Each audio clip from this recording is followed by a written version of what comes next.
Wah. I don't think it was in Minecraft. I don't think the bus blowing up was in Minecraft.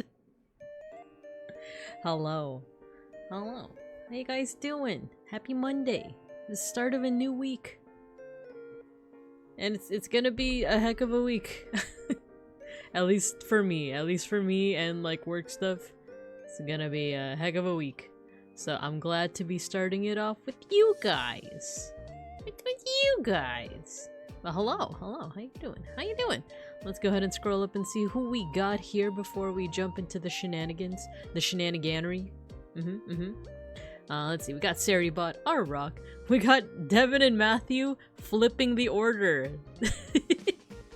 To and Firth, indeed. Indeedly doodly. And you guys got your stickers. Same with Shiopi and Sotenbori and Fukubi and Gojikins. And yeah, I think I got, yeah, Sotenbori. Choa didn't like my shoelaces. What kind of shoelaces did you have today? Why didn't Choa like it?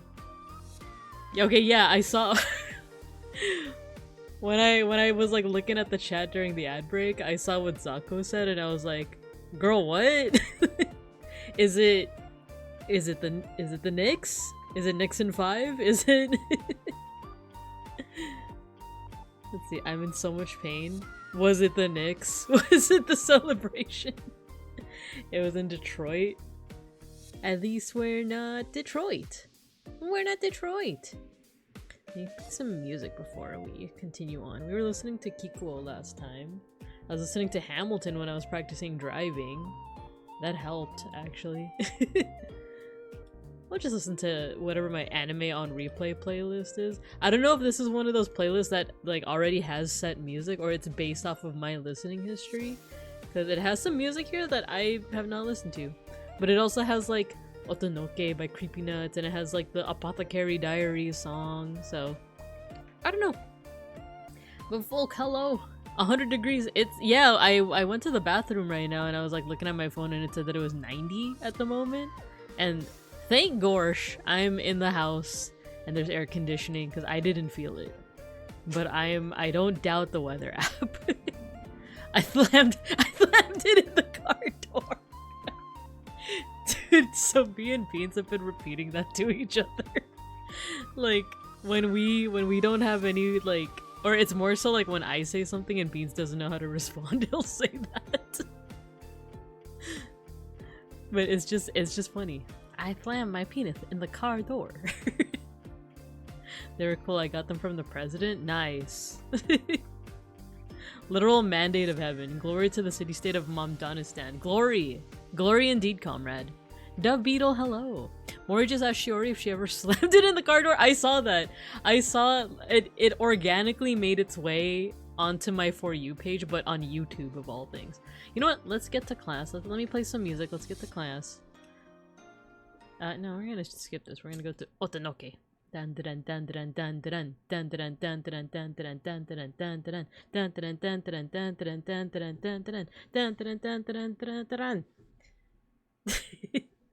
Hello everyone, hello. It's me, Babinka Bear, your local Sunbear art history teacher and educational streamer, and my paws are out. It's hand cam today. Because hold on. I got some cards. I got some cards today. We're gonna be opening it up. Hi, da-da. But before we get to that, we got some dailies to do. We got some yapping to do. So let me actually hide the webcam. There we go. Well, how you guys doing? Hello. Yeah, so I learned about the slam the penis in the car door thing. Okay, like I knew about the meme, but I found out about like Mori and Shiori like memeing on it because this video organically got onto my like For You page and it was a Japanese talent, like a Hololive J. It's either Hololive JP or like not Regloss, but like the like band that came after them. One of them was like reacting to the meme and they were like trying to understand because I think they're learning English. So I think they saw Mori and oh no, it was Gigi Murin like memeing on it and they were like, am I understanding this correctly? That's what I'm here for. Let's freaking go. Turns out you're resistant to tear gas, hung off a boss while it was moving, drove a bus, engaged in consensual pugilism, threw Spidey into a crowd, and then the bus exploded. That's crazy. That's insane. I'm glad you guys had fun, though. Glad you guys had fun. The music is loud? Okay. Thank you. Thank you for letting me know. Makes sense if it was Gigi. Hello, Fugubi. I'll bring back the cards. I want to do dailies first because now we have 3 dailies that I like to do on stream. So it's no longer like yapping for 30 minutes and then time gets her for like the other 30 minutes for the first hour. We gotta just get right into it. We just gotta get right into it, and then we'll head on to the main attraction for today. But yeah. You know, I'm not much of a sports person. All I know is I live in Los Pincos, therefore, go Doyers, go Lakers, you know? Go Raiders question mark in the 90s, but not now. Not ever. But I don't know, just all of the news that's been coming out of NYC and like the utter joy that people are experiencing. You gotta love it. It's infectious. So go Knicks, you know? Go Mets or whatever. Here to talk about Bearcatmon. I love Bearcatmon. She's so cute. Spoilers, by the way, for Digimon Beat Break, the latest episode. Love it. I love it. Disagree? Disagree with liking the Knicks or liking the Doyers or liking the Mets or liking the Lakers? Or disagree about Bearcatmon. I love Bearcatmon. I like her design. I like that she is a girly but with the sharp teeth, you know, with the dark skin, with the I don't know, the Lobomon treatment, you know? Like she looks human. All of it? Sports? I gotta support the home team. Hello, Ghosty! Hello. Teef. You gotta support the home team. I do like Dodger games. I've only been to like 2 or 3 in my life, but every single time I've had a good time. I wasn't even paying attention to the game. Honestly, if I'm being like 100% honest. I don't know baseball rules. They hit the ball go far. They run around the bases. Take me out to the ball game. You know, Gura was there one time. Gargura was there one time. And they won. The Dodgers won. Let's go Doyers, you know? So yeah, I don't know nothing about it. I just know I gotta support the home team. Teef. Yeah, we're talking about... Okay, spoilers. Spoilers for the latest episode of Digimon Beat Break. I have my Live 2D out, so I can put the spoiler pudding on. So, if you don't want to get spoiled about Digimon Beat Break, the latest Digimon series, mute me until you don't see the pudding anymore. Mute me till you don't see the pudding anymore, alright? Because there was a cool new Digimon revealed. I think she looks neat. Alright, I'm gonna unveil her in 3, 2, 1. It's Bearcatmon. Look, she's cute. Look, she's got the Lobomon treatment. She's got like human features, except for like the limbs and like the head. You know, that's her actual head. I like the piercings. Look at the piercings. Look at the piercings. Isn't that cool? The raccoon tail. I saw someone make fan art of like, you know, the like back in, I want to say either the 90s or 2000s, there was that one toy where it's like a little raccoon attached to a ball, and like it's like battery powered, so the ball would just like, you know, roll around, but it looks like the raccoon is just like attached to it. It's like that. That's what that looks like, right? Da da da da da da da da da da da. Haven't been watching Beat Break, but makes sense why I saw so much new porn on my dash. I mean, Rule 34, am I right? I only go to Dodger games if they're giving out HoloLive cards. Even then, I feel like if you're trying to get any kind of exclusive merch at the Dodger game, it's really hard because I know like a friend of mine goes out to like a lot of Dodger games, and she was trying to get like the One Piece trading card, like TCG card from one of the Dodger games, and she was like, it's rough. You have to go like 2 hours early to like secure a spot, essentially. What a woman, right? Teef. It's just a furry. It's better. It's Bearcatmon. Like Marsmon? Yeah. I feel like a good amount of the Olympus 12 are of this flavor, right? Right? I think that's what I like about Digimon is that like there are a few examples of Digimon that are entirely human, like Lucemon and I guess the Sistermons. But like more so than not, if they're humanoid, they're gonna have either like they're gonna have half of their face hidden. It's just a matter of whether it's like the mouth you can see or just the eyes you can see. Because like Angemon, Angewomon, they're hiding their eyes, and I'm trying to think of like who's hiding their mouth. Who's the beast spirit? Digimon Frontier, female, Zoe, beast spirit. She looks like a harpy, but is she a harpy? I forgot. Let's talk about the designs of the yellow rat and his friend, the pink poop. I think you got it the other way around. You talking about Sukamon and Chumon? Or is there a new variant? Sukamon, Chumon. See? Look at him. Look at them. It's poop. Get that checked out. Oh my gosh. The closer to human, the more powerful divine. Yeah. Yeah, Kazemon. Yeah. Wait, is it Kazemon? Because there's the beast spirit and then there's the human spirit. Okay, I'm just gonna look this up. Wind, human, spirit, frontier. Digimon. Okay, there's her. But I'm talking about the beast spirit. I'm talking about her. Zephyrmon, that's her name. Oh, you know what? She's a good example of, like, both things that I'm talking about. So, Kazemon, you can't see her eyes. She's humanoid, but you can't see her eyes. Zephyrmon is humanoid, but you can't see her mouth. So, let's see. I don't know why, but when I saw Bearcatmon, my brain instantly thought of Hitomi from Killing Bites. I haven't seen Killing Bites. I remember Frontiers was bad and forgettable. I thought it was a neat concept. And I think I did end up watching it as a kid because I was just excited to get more Digimon content.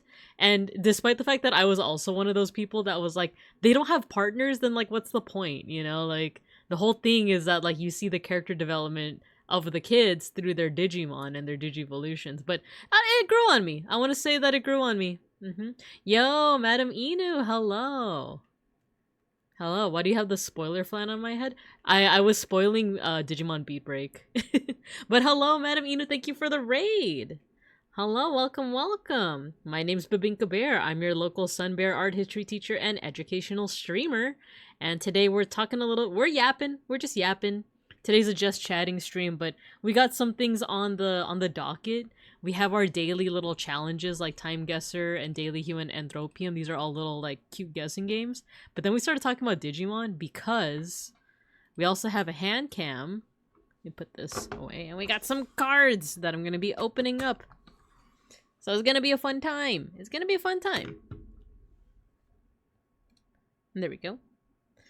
But yeah, thank you for the raid. How were you? How was your stream? What were you doing? The horror at Hyrule. How was that? Tell me more. But also, if you have to get some post-stream care, I know if you might get tired after streaming. You might need some rest and some snackies or a bathroom break or some din-din, depending on where you live. No worries at all. No worries at all if you got a raid and run. But thank you for trusting me with your community. But if you want to stick around, how was the horror at Hyrule? I'm curious. I thought that was your favorite season. No! Welcome Raiders. Greetings from the Midnight Museum. Ooh! Tell me more about the Midnight Museum. Sounds wonderful. I finished my weekly demo show. Oh, cool. Cards! Started talking about Digimon because it's Digimonday. It is Digimonday. Bikika. Which streamer sometimes forgets? What did I forget this time? Oh. It's Demon Slayer music. It's a fantastic card and board game that touches on Lovecraftian horror. Ooh, very nice. Very nice. But yeah, Frontier is not my favorite. but it did grow on me. And then I tried to watch Data Squad. Okay, so like in order of like the Digimon series that I did watch. Obviously Adventure in Zero 2. Grew up with that, love it. Hyperfixation. For life, you know, I have a problem. Tamers also loved it. Also watched it while it was broadcasting. I remember the very like last episodes of Tamers. My dad ended up getting interested because like usually he likes anime too. He wouldn't always watch it with me unless it was like Dragon Ball Z or something. But I remember like the very last episodes of Tamers, he was like, "What is going on? Like what is happening?" So we ended up watching those episodes together, and like I just remember like explaining to him the context of like Digimon Tamers and why there was a giant pink blob on the screen. You know what? We're done with beat break spoilers, so I'll put the spoiler pudding away. And then Frontier. So there was like a big gap. I think they didn't show English dub Digimon for a while. I actually don't remember how long, but I remember randomly like channel surfing one time, and like I tuned into like ABC Family and they were playing Digimon, and I was like, what? Like, what is this? And it was Digimon Frontier. I remember being like, there's a new like season of Digimon, what the heck? And then I found out that like they don't have partners, right? And I was like, ah, man, this is lame. But I watched it anyway, and it grew on me. Yo, YSMG, thank you for joining the class. Welcome, welcome. Let me catch up on chat real quick. We're dedicated to the research and presentation of the supernatural, paranormal, and otherworldly, as performed by the supernatural, paranormal, and otherworldly. Ooh, okay. Streamer forgets that it's Digimondays. Ah. Hyperfixation doesn't even show to locals. I mean, it's the anime that's my hyperfixation. I mean, that was like the first deck that I was like somewhat confident with was Adventure. No, my hyperfixation manifests in me going to AO3 constantly and just thinking about Digimon AUs and like, would it be okay? I ask if it would be cringe to post something on Tumblr, but that's kind of like a default setting of Tumblr. But what I was gonna say, would it be cringe if I started posting my like Digimon AU ideas on Tumblr? I know the answer to that question already.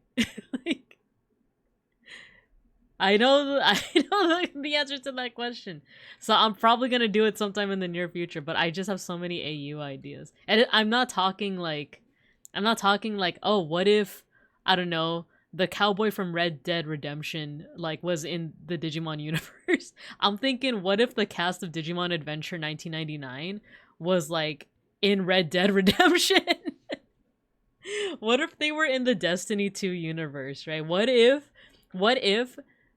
bear with me here, Digimon 1999 cast aged up and they're in the inner palace from Apothecary Diaries, do you see the vision? Do you see what I'm talking about?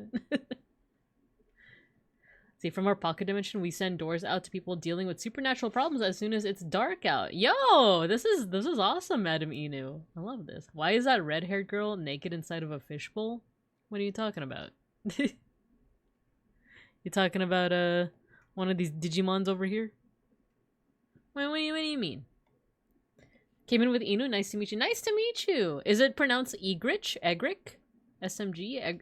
Egrix MG? Let me know. Let me know how to pronounce it. We really went from the Digimon I designed to there are no Digimon FU. Wait, what do you mean? I like my OC Digimon. Is Tumblr fun? And no, you should do it. That's the point? Yeah.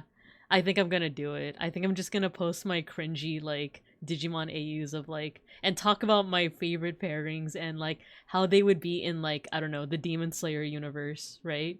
I just think about that a lot sometimes. Like, how would the Digimon, like, 1999 and 02 cast be in the Demon Slayer universe? Would they be the Hashira? Or would they be the demons? And then John was a demon. I thought my guests would appreciate an art historian to talk to. Yeah. So for those who don't know, for any new students here, I am an art historian. I know right now I'm ranting about Digimon, but I do have my education and degree in art history. I specialize mostly in ancient history, very specifically like ancient Egyptian, but I'm a jack of all trades and master of none. AKA, if you ask me for too much detail on any one art history subject, I won't know. I have a surface level knowledge of multiple parts of art history and a little bit about Neolithic, a little bit of ancient Egyptian, well, actually a little more on ancient Egyptian, little bit about Mesopotamia, and then fast forward through like medieval, Renaissance, Baroque. Actually, I don't know that much about Baroque, or Mannerism for that matter. But then once we get into like modern and contemporary art, I know a little bit more. I've been learning more about it. Be cringe, be free. I think I will. I think I will be cringe and be free. Beat me to it. Tumblr is very fun. Yeah. Is it friendly to opossums? Oh yeah, 100%. They love them there. What in the Omegaverse? Oh, I haven't touched Omegaverse yet when it comes to Digimon hyperfixation. Haven't explored that yet. I think I've told you guys already that like I found out about Omegaverse like relatively late in my Fujoshi life. I did not grow up knowing what that was. It wasn't until like 2022 or something that I like found out that it was a thing. Like I knew about Mpreg. I just didn't know like about that whole thing, you know, like Omegaverse and like being in heat and stuff. I just didn't know about it. Like on his, you know, paw to God. Paw to Gorsh, you know? I didn't know about it until very recently. And now I'm finding out that it has been a thing, you know? It's like finding out about warrior cats. I also didn't know about that until like 2023 or something, you know? Have you taken the Omegaverse quiz? Yeah, good question. Demon Slayer, don't be that cringe. I'm gonna be even more cringe because you said that. You'd be appreciated around my place? Oh, yay! Is Digimon Frontier not just Omegaverse Digimon? I might need to rewatch Digimon Frontier. Warrior Cats was awesome back in the day. Yeah, I feel like I missed the train on that one. That's another thing I didn't grow up like really reading. Like I feel like I would have gotten attached to it had I known about it. Cause like the books that were coming out around the time that I was like a youngin, a cub, were like Animorphs. But I didn't even read Animorphs that much. I just remember really liking the covers because they're so awesome, you know? What did I read? I guess Harry Potter. If we're talking about cringe, you know? Because I feel like Percy Jackson was like the generation after me. Excuse me. I read Bridge to Terabithia. That was traumatic. I read it in like the 4th grade. It was assigned by our teacher. That was super traumatic. I read Bridge to Terabithia and Where the Red Fern Grows in like 3rd and 4th grade respectively, and like those are 2 very traumatic books for like a young child, you know? You could take the Omegaverse quiz? I'll consider it. We always need more people to help with research and handling artifacts. I love those 2 things that you said. I love research. I love handling artifacts. I've gotten that opportunity once before to like handle artifacts, and I'm like, oh. I read Ivanhoe as a child. Do not recommend. I've never heard of what. Wait, do I want to know? do I? I love Where the Red Fern Grows. I love Where the Red Fern Grows with like all of my heart and soul, but it is very traumatic for a 3rd grader to read that because of how like graphic the descriptions are. For those who don't know about Where the Red Fern Grows, I think technically it is like appropriate for like elementary schoolers, but it's pretty graphic with some of its like descriptions because it's about a boy who like saves up money to buy 2 puppies, and he lives like out in the wilderness. And he like basically loves these 2 puppies, raises them from puppyhood. Oh my god, what were their names again? It was like Sweet Anne and was it Big Dan and Sweet Anne or something like that? It wasn't Little Anne. It was like Big Dan and I think Sweet Anne. But like the kid raises them to be like his hunting dogs. And I'm not gonna say the rest of the story, but just know that it was very traumatic for me. Just know that like reading it, I was just like, oh god. Like, I'm learning a lot of words with this. And I'm not talking like, you know what, I'm just not gonna say anything else. I'm just not gonna say anything else. You can help us figure out if some painting are supposed to have an extra person standing way in the background or not. Ooh! Is that also part of the game that you were playing? I kind of love those kinds of games. It's a medieval novel. Nothing bad, knights and fighting. Oh, okay. Hello, Nap. You unlock some childhood trauma by mentioning Where the Red Fern Grows. Ah, we got 3 people here so far. Or rather, me, Ghosty, and Nap. The 3 of us can relive our trauma by talking about Where the Red Fern Grows. gross. But God, am I right though? Like, do you guys remember how graphic some of the descriptions are? Especially like near the end, where it's like, whoa. Like, oh, it's Old Dan and Little Anne. Okay, thank you, Madam. Okay, Madam Enid's joining the club too. Who else is part of the I was traumatized by Where the Red Fern Grows club? Who else is part of it? I'm curious. Oh, and thank you for the 11 months. How you doing? I read Where the Red Fern Grows when I was first grade, the same year my father read me the Akira manga as a bedtime story. You watched it in the 6th grade? Also that random scene with that one kid and the axe! Oh my gosh, I forgot about that. And when you said the axe, I was like, oh! I forgot about that scene. Jesus. I remember crying after I finished reading it, and that part was why I didn't want to talk. That's fair, right? So, like, I remember I read it in the 3rd grade, and it wasn't like, you know, all of us are sitting around the teacher and she's reading it out loud. It was like our reading practice. And it's like, we're all sitting at our desk and like, we're reading like paragraph by paragraph. And it's that thing where you're like counting how many people are ahead of you. And then, like, you're trying to count like the paragraphs to know like when it's going to be your turn to read. But I remember the like day that we read like near the end of the book, and I remember so many of us just crying. I remember so many of us just like we couldn't even get through the end because like we were all crying so much. It's like, I love my 3rd grade teacher, but what was she thinking? What was she thinking? More what I do when I'm not live. I stream because my staff needs me to relax and not be a workaholic. Ah, that's always a good thing, to not be a workaholic. Get yourself some rest, you know? Then you find out you can love cats just as much. It's true. My teacher was crying while reading it to us. Dang. Do you think it's one of those, like, now that we're adults and like some of us might like dabble in education and stuff, do you think it's something where it's like, okay, like the principal is telling all the teachers that like, this is our book for the year, this is what we're gonna be reading? Because if your teacher was crying, that's assuming that like either she like that was the first time she was reading it, or like she just cries every time she reads it, right? Like I want to know some like context on that. Was it the first year that they were assigned that book and she was like, why are we giving this to 3rd graders? Phantom of the Opera is also a wonderful elementary school read. You know, I never actually watched or read Phantom of the Opera.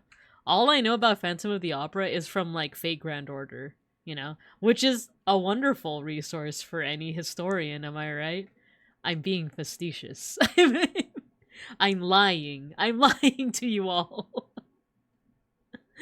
I'm lying. If you do like history, do check out Fate Grand Order because it has very interesting takes on historical figures. But definitely don't use it as a sort. Who was it? Was it like Dianork that was like, what's worse? Like learning your history from Hitalia or learning your like cultural studies from Fate Grand Order? You know? Like, oh damn. Who would do that? Just lie on the internet. I know, right? I know. Who would do such a thing? All right, let's do some dailies. Speaking of like art history and stuff, let's do our dailies. So for any new students, we do what we call our dailies. These are just a couple of sites where we do a little challenge. HDTQW5, hello. I think you were here earlier and I forgot to say hi to you. Hello. But yeah, we got Time Guesser, where you're gonna be given a photo and then you have to guess the time, the year and the location. And then Daily Hue, where you have to guess like what was the original color of this painting. And then Anthropium, which is like you get 10 artifacts and you have to guess where they're from and what time period. And despite the fact that I'm an art historian, I think I suck the most at this one. So have a good lurk, Ghosty. Or learning about cultures from Hitalia. That's even worse. Like, okay, I'm gonna tell you right now, I love Hitalia. Like, I don't think I would have gone into history, like, honest to God, on it, like, you know, paw to heart, paw to God or whatever. I don't think I would have gone into history had it not been for Hitalia, and I don't think I would have gotten into art history had it not been for Assassin's Creed. Like those two things were like absolutely like vehicles for me pursuing like the things that I chose to pursue. But with that said, like Assassin's Creed I think is actually like pretty decent. In terms of like using it in educational context. Hetalia is different, but I think for me what helped with Hetalia was like the idea of anthropomorphizing countries. And just kind of like trying to apply some kind of narrative to them on how they like how does the German Empire go from the empire to like the country, you know? How does it go from like a bunch of disparate states to like a singular entity? But then like how do you configure a singular entity that has a lot of like disparate entities within it, you know? Like so like that Hetalia helped me in that regard a lot. And then Assassin's Creed was just cool. Like it was just really cool. And it's like it's really cool to take art history 101 and like learn about the Duomo and learn about like, you know, like the different like Renaissance paintings and statues and then seeing it in Assassin's Creed 2. That was so cool. But that being said, Hetalia for learning like about like countries and like and their history and their diplomacy versus like learning about different cultures, mythologies, folklore, and religions through Fate Grand Order. It's like those are two different sides of like, oh no. Like, oh no. Let me catch up on chat. I think it's awesome how good you are at time guesser and food guesser. Oh, thank you, Sotenbori. Thank you. They're fun. They're fun. I do try my hardest. I gotta work on book 3 draft 0. Y'all have fun. We'll lurk. Good luck, Ghosty. Good luck. It does help, yeah. Justin for a drive, hello. I showed my friends at work Anthropium and Time Guesser, and it turns out our museum blocked Time Guesser. Oh no. What a sentence. Italia, happy Pride Month. Engage. It's a little weird to look back and realize I wasn't traumatized by any of the previously mentioned books.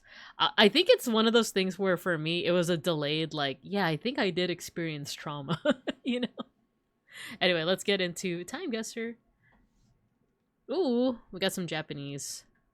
Hiroshi something concert. This one just says concert in the background. I can't read this part, but this says Renad something. This says Sekai no something something. Ding ding ding ding. I feel like I should recognize this face, right?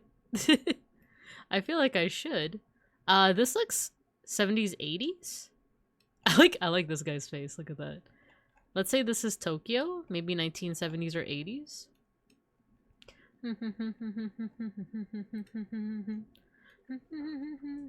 How about early 80s?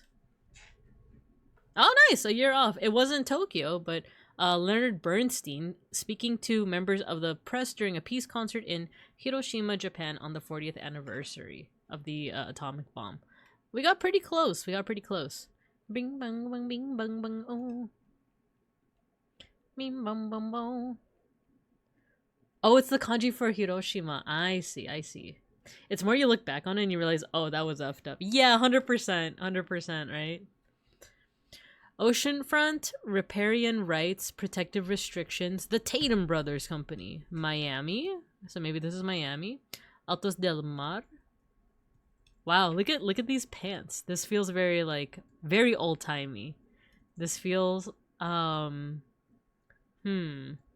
think of the Wright brothers with this, but I don't know because the Wright brothers were like much earlier, right? Like they were like 1900s or 1890s. I actually don't know my history with the Wright brothers. 50-foot lots for 745. You telling me right now that if I get the money that I have from like a singular paycheck, I could go back in time and live in Miami? That's crazy. Okay, let's say Miami. Who's the best? I'm the best. Oh yeah. In the each one way. I'm singing bam bam bam bam bam bam bam bam bam. I actually don't know. Would this be like buy beachfront property for a sub sandwich and a nickel? Man, for real. If you guys ever watch like period pieces, do you ever just like, man, oh my god, what did I watch recently that was like a whole meal for like $3? Oh, me and Beans were watching Better Call Saul, and we're on this episode where Saul orders like a coffee and like a full meal at like Los Pollos Hermanos, and it came out to like $3, and I was like, oh my gosh, like, that was with a coffee. A full meal for $3 is insane. Okay, let's say part of me wants to say 1920s because like these big old pants kind of reminds me of when we were doing our very first decade study on the 1920s, and like, who was the monarch at the time? Was it Prince Edward? Or, like, was wearing stuff like this? Let's say 1920s. Oh, sick! Spot on. Billboard advertising plots for Altos del Mar, a development on Miami Beach during the 1920s Florida land boom. Oh. The speculative bubble it represented burst in 1925, foreshadowing the Great Depression. Depressing. Bummer, dude. He was a real criminal lawyer. Well, you know, some would say that Los Pollos Hermanos was probably laundering money for that price. Not a criminal lawyer. Lawyer. Wait, isn't this oh my gosh, he has a name. Isn't this like Fat Neil or something like that? It's like Big Neil. I feel like it's what is this? New Zealand? There's like a big seal that just like, and look, there. Okay, that's how many lenses is that? 1, 2, 3. I think this is like recently. I think this is like 2025. There's like a famous like really fat seal that's just like chilling. Oh, was it Australia or was it New Zealand? I'm seeing like the ZA here that makes me think New Zealand. Cape of Good Hope. Where is the Cape of Good Hope? Here's the West Cape. Wait, isn't the Cape of Good Hope in South Africa? Cape Palliser?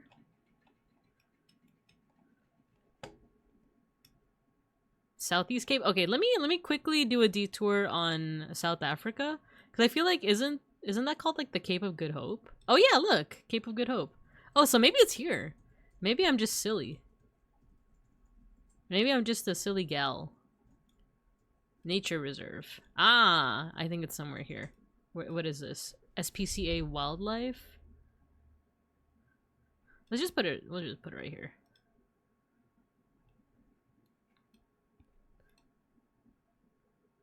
Ah, barely off, but you know. Members of the Society for the Prevention of Cruelty to Animals watching an elephant seal cornered on a street in Gordons Bay, South Africa, nearly 1 what the heck is a kilometer? Inland. The seal was safely sedated and rescued. Oh, I thought it was Fat Neil. There's like a seal. Okay, I'm gonna look it up. Give me a second. Seal, New Zealand. And instead of trying to look up his name, I'm gonna put viral. Because he went viral for a little bit. It was like a big seal. Or is it Australia? I feel like the videos all had like a Kiwi accent. Maybe elephant seal? It's Neil the Seal! It's Neil the Seal. He's from Tasmania. Okay, he's not New Zealandish. He's Tasmanian. Straya, mate. I thought this was that guy. I thought this was Neil the Seal. You know, why did I call him Fat Neil? There's an ad for Subway $10 footlong and it makes me mad when I see it. Yeah, do you guys remember $5 footlong? And there was like the little creature. The weird, like, strange creature that would, like, be on... Oh, wait, I'm thinking of Quiznos. Like, back a couple years ago, there was, like, either a Quiznos or, like a Subway commercial that had, like, a strange creature. Opposite of the Cape of Bad Hope. It's true. It's true. Oh, and Fugubi knew about Neil the Seal. Australia, mate. His name is Neil the Seal. You didn't have to fat shame him. Hey... If a fat bear is a successful bear, I would assume it's the same with other parts of the animal kingdom, right? Like a fat seal is a successful seal, right? I didn't say it was a bad thing. I just thought he was fat. I thought he would be fatter, you know? You pay attention when you mention the size of anything. Tell that to Notorious B.I.G. It's true. It's true. I love his mashup with Thomas the Tank Engine. Da da da da da da da. Cantina Moderna or Modern Bar. Cantina Modern Bar. Oh, we got some sailors. Ooh, look at these cars. This isn't quite see. This is looking 1920s, maybe earlier. Wait, we already had a result that was in the 1920s, so this might actually be 1930s. Carlos Fundador? Tres Cepas? Brandy? So maybe this is in De la India? I mean, it says India, but obviously this is Spanish. Does this say Cuba? Maybe? Maybe this is Cuba. Wait, do we have any, like, license plates that we could go off? So the car design here, the fenders are very separated from the car, but it doesn't quite look like the 1930s, like, gangster cars. That's why I'm thinking that this is maybe earlier. Actually, this one kind of looks like the 1930s gangster car. So maybe this is the 1930s? And these might just be, like, older cars? But also, why is there so many, like, sailors here?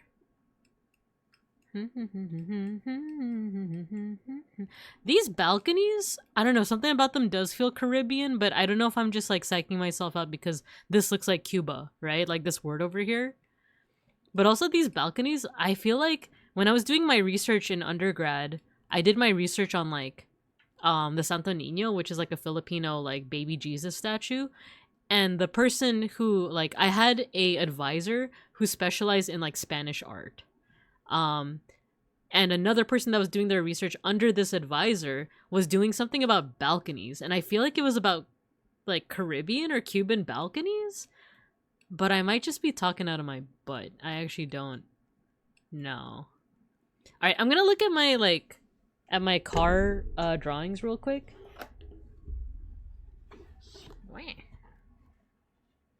Let me look at my car drawings just to make sure that this is either the 20s or the 30s. Oh, it's actually the 40s where you see the, like, see?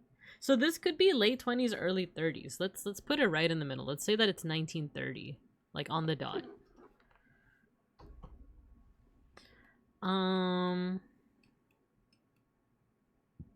But this is a Spanish-speaking nation, so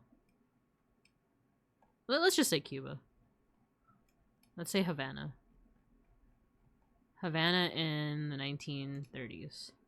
No, it was Panama. It was Panama. U.S. Navy sailors enjoying downtime in Panama City during shore leave just weeks after the end of World War II. Ah, I see. For many of the men, it was their first liberty ashore in months. I see. Let's see.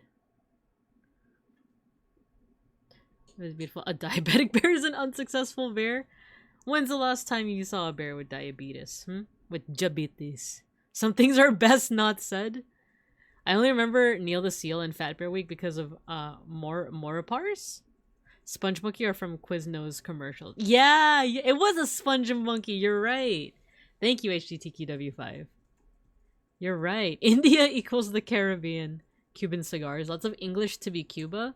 So I'm thinking Puerto Rico, Jamaica, Dominican Republic. So yeah, like, either way kind of Caribbean, right? But it turned out to be Panama.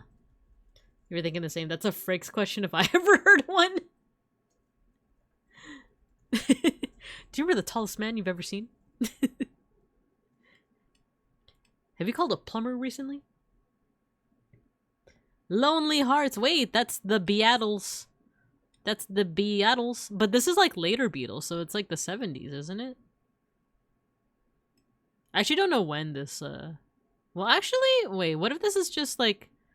That's not just like cardboard. Wait, those are like a bunch of cardboard cutouts. So, like, is this cardboard cutouts?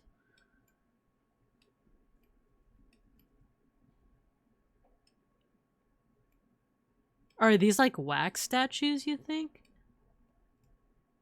Sgt. Pepper's Lonely Hearts. Yeah, because that's the Beatles, but like, When's the last time you ever heard of a bear with diabetes? You summon the cats. Hello, Mega Bronson. I overcasted my dia. I was gonna say like there's no such thing, but I've also experienced something similar.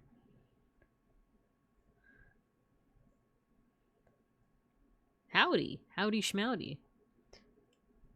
So I know that the Sgt. Pepper's Lonely Hearts thing was like late, like 70s, right? Because during the 60s, the Beatles they had like the mod fashion thing. Isn't this the opening to Fire Force or something? It sounds familiar. A part of me is like, oh, the thing is like, where would this? Because London, or like, what if this is a bunch of like cardboard cutouts? So part of me is like, what if this is like the wax museum? You know, like the one in Hollywood. You know, you have to consider the cheese to tortilla ratio. Exactly. It is the opening song. That's just Soggy Nacho's brother. I'm like overthinking it. This could really be like London in the 70s, or it could be like LA in like some other year, you know? It is a great beat. That looks like, okay, those don't look like cardboard cutouts. But also like this person looks like they're lifting this person. That's why I'm thinking like, is it a wax museum thing? But then why would there be cardboard cutouts? Let's just say London in the 70s.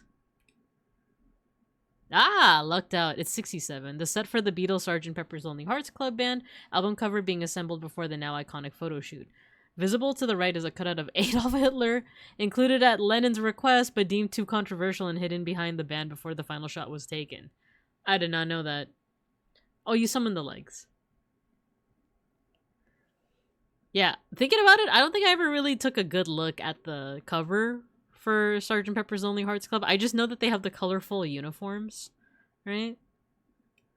But we kind of lucked out on that one. We did get oh, I'm big. Wait, oh no, you guys tried to shrink and embiggen me at the same time. I did, but didn't notice him. Oh man. At just the same time, you guys. Oh, 64 slices of American cheese. No, not all of the redeems again. I do like cheese though. It's funny when you overlap all the redeems because I'm sparkling but also mad. But also, why do you have a magnifying glass in my face? And why are you laughing at me? Why are you laughing at me? I'm not a jerk. I'm just big. The biggest small bear. And we're Egyptian. I just love sulfuric acid. Why are you doing all this? It's all different people. It's all different people. I thought it was just like one person doing the redeems, but it's all different people. There we go. Oh, okay. Back to normal. Back to normalcy. AKA normality. I'm posting my results and we're moving on. We're moving on. Comes together strong. You guys are sharing that brain cell, are ya? Alright. Is there a way that I could zoom in on this? Do I make this bigger? Oh, I guess I make it bigger. Okay, what color is this? It's a lily. Wait, what colors are lilies usually? Let's do red. Desaturate? No, I think the saturation's like pretty good. Or what if we make it... Hey, why are you throwing things at me? Oh, you guys got the rare bear! Did you see that? There's a 1% chance that a bear will come out of that Babinka rebellion, and you got it. If we together can eat all the cars in all the data centers. White. Nice. Actually, yeah, you're right. I'm thinking of like lotus flowers, but what if... but there's like pixelation. I feel like it is some kind of like very specific hue. Let's do blue. Let's do blue. Submit guess. 78. Okay. So we're pretty close in hue. So maybe it is blue. Saturation can go up a little bit. And then lightness needs to go like way up, it seems. So yeah, maybe it is supposed to be like more whitish. Submit guess. 92! We're so close, we're so close. The Rare Bear Rebellion. We're so close. Okay, so saturation is like probably here. Let me look at the picture. Hue... maybe here, and then... wait, what was it last time? It was 209? Yeah, let's do it here. 217, 20, and 65. Submit guess. Ooh, we are so close. It's just the hue. The hue needs to change. But we're like extremely close. Let's say here. Ah, no, no. Ah, we got 98. It's okay. It's okay. So it's what's the color then? It's a light grayish blue. You kind of called it. Who was it? Devin kind of called it. Yeah. It's closer to white than anything. Let me get the score. Let me share it.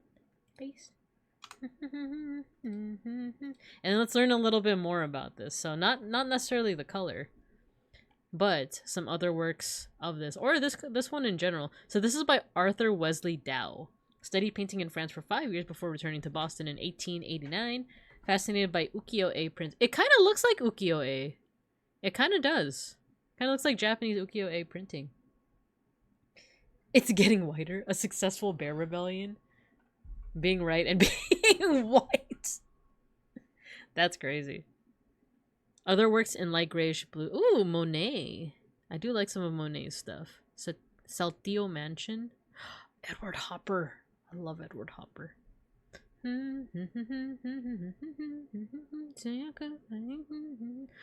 What's this? White rectangles. Cool. I do like Edward Hopper's works a lot. This is the first time seeing this one though. Saltillo Mansion. Interesante. Okay, let's move on to Anthropium, because this is gonna be hefty. This is 10 objects. 10 objects. We gotta lock in. We gotta lock in. All right, let's identify. This is Mesoamerican. Yeah, this is Mesoamerican. I'm thinking West Mexico because of the color of the clay, but it could also be like Maya. No, Maya's a little bit different. Maya has like thinner lines. This feels almost like maybe even Peruvian, like Nazca. Nah, you know what? I've studied Peruvian ceramics. They don't quite look like this. I could be wrong, but this is definitely Americas. I just don't know if it's Mesoamerica or South America. Like the two I'm thinking are like Peru, like, because I specifically studied Paracas. And I do dabble a little bit in West Mexican like ceramics because of the dogs, the dancing dogs. Those are my favorite pieces of ceramics ever.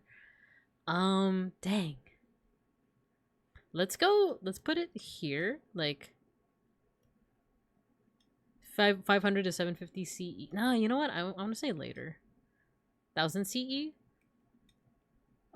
West Mexico or South America. West Mexico or South America. It could also be Panama. It could also be like this part of Central America. Okay, so this is the thing is this is reminding me of like this style over here is reminding me of like Maya Codex vessels, but the shapes don't look Maya at all. And then this part is also interesting. You know what? I'm starting to lean more towards Peruvian. I'm starting to lean more because they experimented a lot with like their ceramics. Like they would have like stirrup pots and stuff like that. So let's say Peru.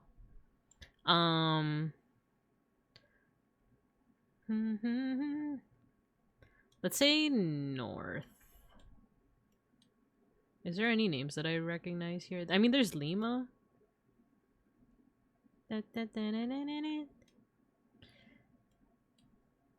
Watch this not be America's at all.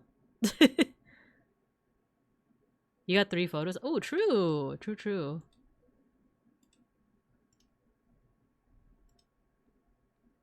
Oh, true.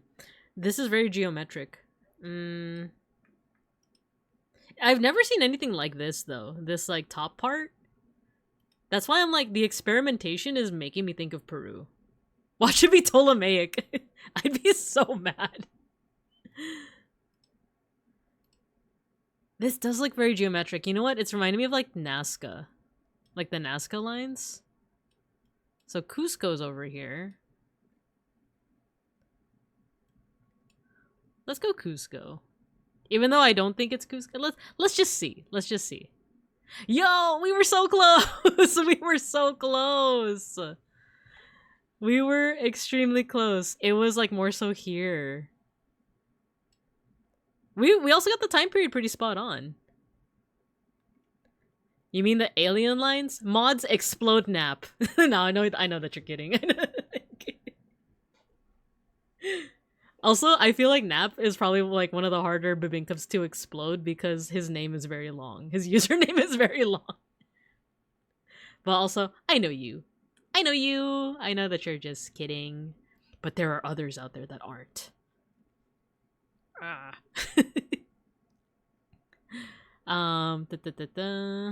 Explode! You did it, Matthew.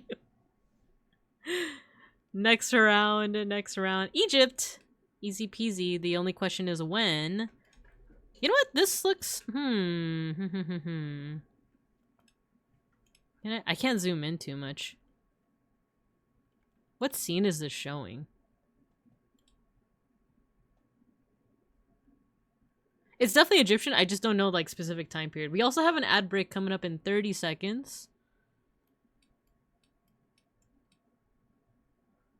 Let's go Giza or Fayum. Let's go Giza. And let's go 1500 BCE. Guess, and then we're gonna go to ad break. Nice! I got it! That was kind of a lucky guess. Oh, Khonsu! Outer Confidant of Khonsu. They only had 3,000 plus years of history. It's true. Alright, ad break, and then I'll catch up on chat too. Ad break. Matthew said challenge accepted? Alright, I'll see you guys after the ad break.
We're back. We're back. Did you guys recover from the explosions? Alright, let's catch up on chat real quick. Matthew said challenge accepted. It wasn't enough protection. Hatsune Miku is an alien. The parents were made by AI. Explode folk. Mods. Explode folk right now. Even though I know you're kidding. And Devin says phallic. Explode Devin too. Just because I feel like it. I mean, they only had 3,000 plus years of history. I know, right? Only. You guys, I love, my favorite factoid is the little, Cleopatra is closer to us than she was to the building of the pyramids. It's how long Egypt's history was. Should have beckoned your AI overlord for protection, Hatsune Miku. Matthew? Explode Matthew. It's time to lurk and learn while I'm heading off to work. Yo, good luck with heading to work. Thanks for dropping by, Luminous Bard. Enjoy the lurk. Explode me! Why me? I'm the teacher. I'm the teacher. Oh, here we go. See? This is what happens when you call Hatsune Miku an AI. This is what happens. The consequences of your actions. And Gojikins just exploding on his own. He's a maverick, that one. A good job. I hope you guys got that out of your system. We're gonna head back to class. So yeah, I'm proud. That was luck more than anything. I wish I could be like, depending on the headdress over here, this is clearly New Kingdom, you know, but no, I kind of just like took a guess and like hoped for the best. So we got it. It's Egyptian and it's 1279 BCE. Let's see. Consequences will never be the same. I explode on my own terms. Hatsune Miku is an AI. Explode him. She's hiding in your Wi-Fi. Ooh, actually, I hope so. I hope Hatsune Miku is hiding in there. The consequences is the ancient aliens returning to bomb the planet. They're already here, though. They're already here, though. You guys watched Invincible, right? Egypt has some insane numbers to cover. My favorite fun fact is that honey, the honey somewhere buried with is still edible, albeit crystallized. Yeah. Exactly. I love Egyptian stuff. That's probably like my favorite, like, history, like, culture to study. And I would, you know how I said that I'm like jack of all trades, master of none? I feel like the relative exception is Egypt, though I can't pinpoint any like specifics on, like I said, like, oh yeah, this headdress is New Kingdom, blah blah blah. But I do like talking about like the religion and like the mythology and stuff like that. I could tell you guys the lettuce story for like the 15th time and it'll never get old. I'm just remembering the Floric Warhammer Miku summon. Oh my gosh. Alright, next one. Ooh, this one is a bit mysterious. The snakes? Or these serpentine figures? Knee-jerk reaction to me was Southeast. Oh wait, this is a lotus. This is like very indicative of like Buddhism. Like this style of lotus is very like Buddhist. I just forget whether it's like South Asia, India that has it, or Southeast Asia that has this style. I wanna say like Southeast Asia, because also these serpents, these look serpentine. They could be nagas maybe, but also this just kind of reminds me of like a stupa, right? And it kind of reminds me of like the architecture that you'd see in like Southeast Asia. So I might be overthinking, but this feels Southeast Asian. Let's just say, for a laugh, let's say Bangkok. And then let's say maybe... I'm actually not entirely sure time period-wise, but let's say after 1000 CE. Let's just take a guess. Ah, no, it was more so Central Asia, Tibet. Ah, okay. Let's see. I feel that the bachelor's in history didn't really specialize, but I have a lot of materials for like 3 subjects. Yeah, totally. Reminds you of Big Ham. I also thought this was Southeast Asia when I played today. Ah, yeah, something about it feels Southeast Asia, right? It reminds me of like stupas. Ooh, this one. Could be. I think knee-jerk reaction when I saw this was like India. But it could be... You could also say like Iran, Iraq rather. Could be like West Asia. But zooming in, it also reminds me of these textiles I saw from Indonesia. So it could be one of 3 places that are all like kind of spread apart. There are more details though. Okay, wait, this could be a batik. I mean, it is like textile. This could be like an Indonesian batik, right? I don't know if stylistically this is like what... Oh wait, it's in fragments as well? Oh, it's in fragments. Wait, what does this say?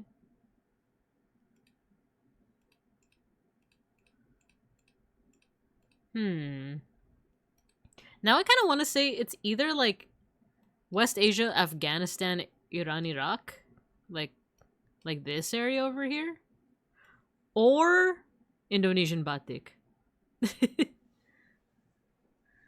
I like how they can't pinpoint a point of origin for any of these, so you just have get the nebulous cloud of correctness. Sometimes it is very broad because like whenever it's something Roman, like you will still be correct. Like if it's something that's very obviously like Roman Italian, if you pick that, like it still counts if you also pick like London, you know, because it's all like broadly Roman Empire, even though like stylistically it's more likely to be like Roman, you know, or like Italian Roman, I mean.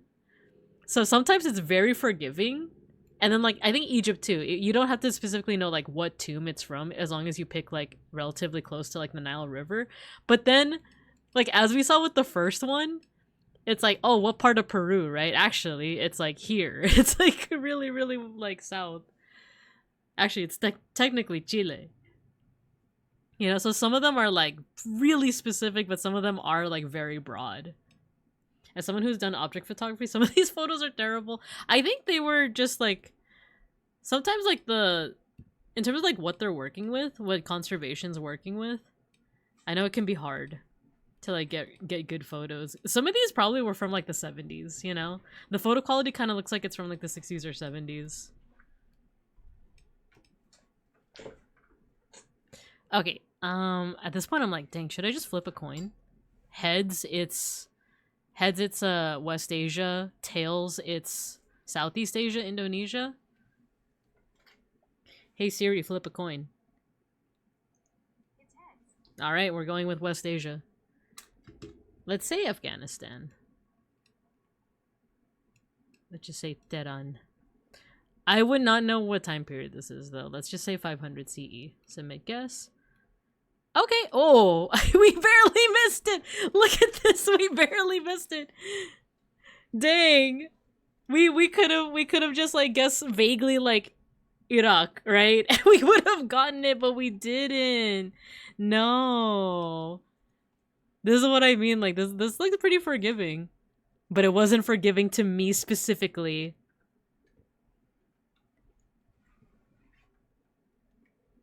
It's more how some of them are blurry, like the person taking the photo was falling while the photo was taken. The Ottoman Empire was just out of your grasp. It's true. Saying Miku's not an AI, but Siri... Miku's not an AI, though. She's literally a musical instrument. Siri, on the other hand... Oh, you know what? You shouldn't say her name. Speak not her name or she'll activate. Anyway, that was a fail. Ooh, Africa. But, Benin? I'm trying to remember, like, there is a part of, I want to say, like, West Africa where I really like their busts. Not the, like, not their chest, but, like, you know, like, bust up portraiture, like, sculptures and stuff like that. Let's say Benin. Maybe closer to the coast. No, you guys know what I mean. Siri, grant us the gifts of the dark gods. Oh no. You've activated her. I understand, me too. Jarvis, clip that out of context. No. Just me being like, I love busts. I don't know time period either. Let's go 1250. Benin. No, we keep barely missing it. We keep getting like We keep getting like the general region correct, but then like we're like a stone's throw away if you have a really strong arm. we're so close, you know? Thank you for the clean audio version. Oh my gosh. Kind of messed up that Benin is not in the country of Benin. Oh, Benin City is not in the country of Benin. That is effed up. That is effed up. Ooh, this also looks Mesoamerican. You could tell by the spools, the ear spools. This one might be Aztec or Maya. Maya would be here, like Yucatan.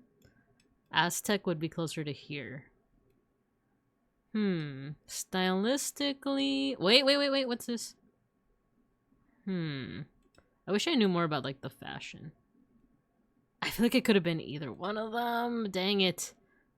I need to study up on my differences between the two. If it was linguistic, I would kill it, you know? Like, if it was linguistic, I'd be able to tell, like, Maya from Nahuatl easy. But like, stylistically here, I'm not sure. I'm just recognizing the ear spools. This looks like... Actually, like, the bend of the knees even reminds me of, like, some Olmec statues. Let's go Maya. Let's go Maya. There's a city that I can, like...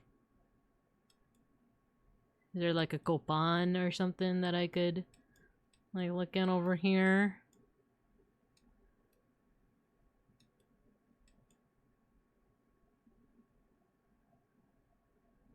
Dang, where is it? Where is it? There's Guatemala, actually. There's Copan. Is that the same as Copan?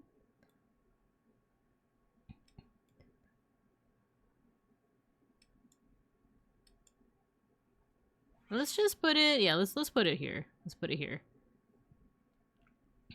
Now, the only thing is I forgot my dates. I forgot my Maya dates. When is classic period Maya? I want to say let's say here. Submit guess. No, it was 1500.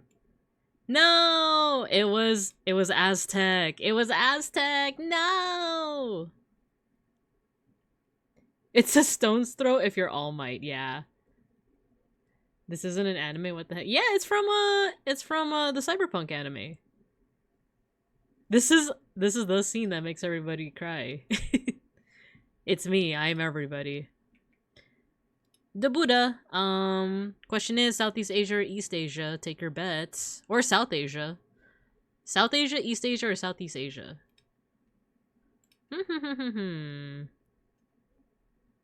I mean, kind of... Oh, look, we're looking at that lotus. That same lotus that I was talking about before. Which means maybe this is South Asia? If we're seeing that, like, same lotus motif, you know? Yeah, what if we say Nepal? And what if we say 1500? Ah, it was earlier. Oh, this one is Southeast Asia. This one's Indonesia. It's a cartoon, Fight Me? Cyberpunk is an anime? Wasn't that one specifically made by an anime company? That's a Digimon, we know that one? Oh, you mean Shakamon? I do like Shakamon. There's another African one. Oh, I've seen these before! Is this another Benin one? Yeah, Studio Trigger. It was Studio Trigger. I was like, yeah, that one. All anime are just cartoons. That's a good... Yeah, that's true. Wait, I've literally seen this one before. I was even, like, thinking of, like, doing a video about it. I'm just trying to remember if it was... Ethiopia, or maybe this one is Benin? Right? Because it looks like... You know what? Let's put it here. Let's put it here. This is brass. I feel like this one would be older, right? Like 500? No. Don't tell me we did the same mistake. We thought it was Benin, but it was actually Benin City. We made the same mistake twice in one stream. Despair. Despair. This also looks Southeast Asian. Oh, there's no other pictures of this one. This one also looks vaguely Southeast Asian. We're actually not getting too many European works this time. I feel like the last few rounds I played, a lot of them were like European. It's even funnier the second time. You know what? This one even looks vaguely like a Buddhist Hindu statue that you find in the Philippines called like the Tara. But I don't think this is what that is. But because it kind of resembles that, I want to say Indonesia again. Imagine it's here again. Let's say Jakarta.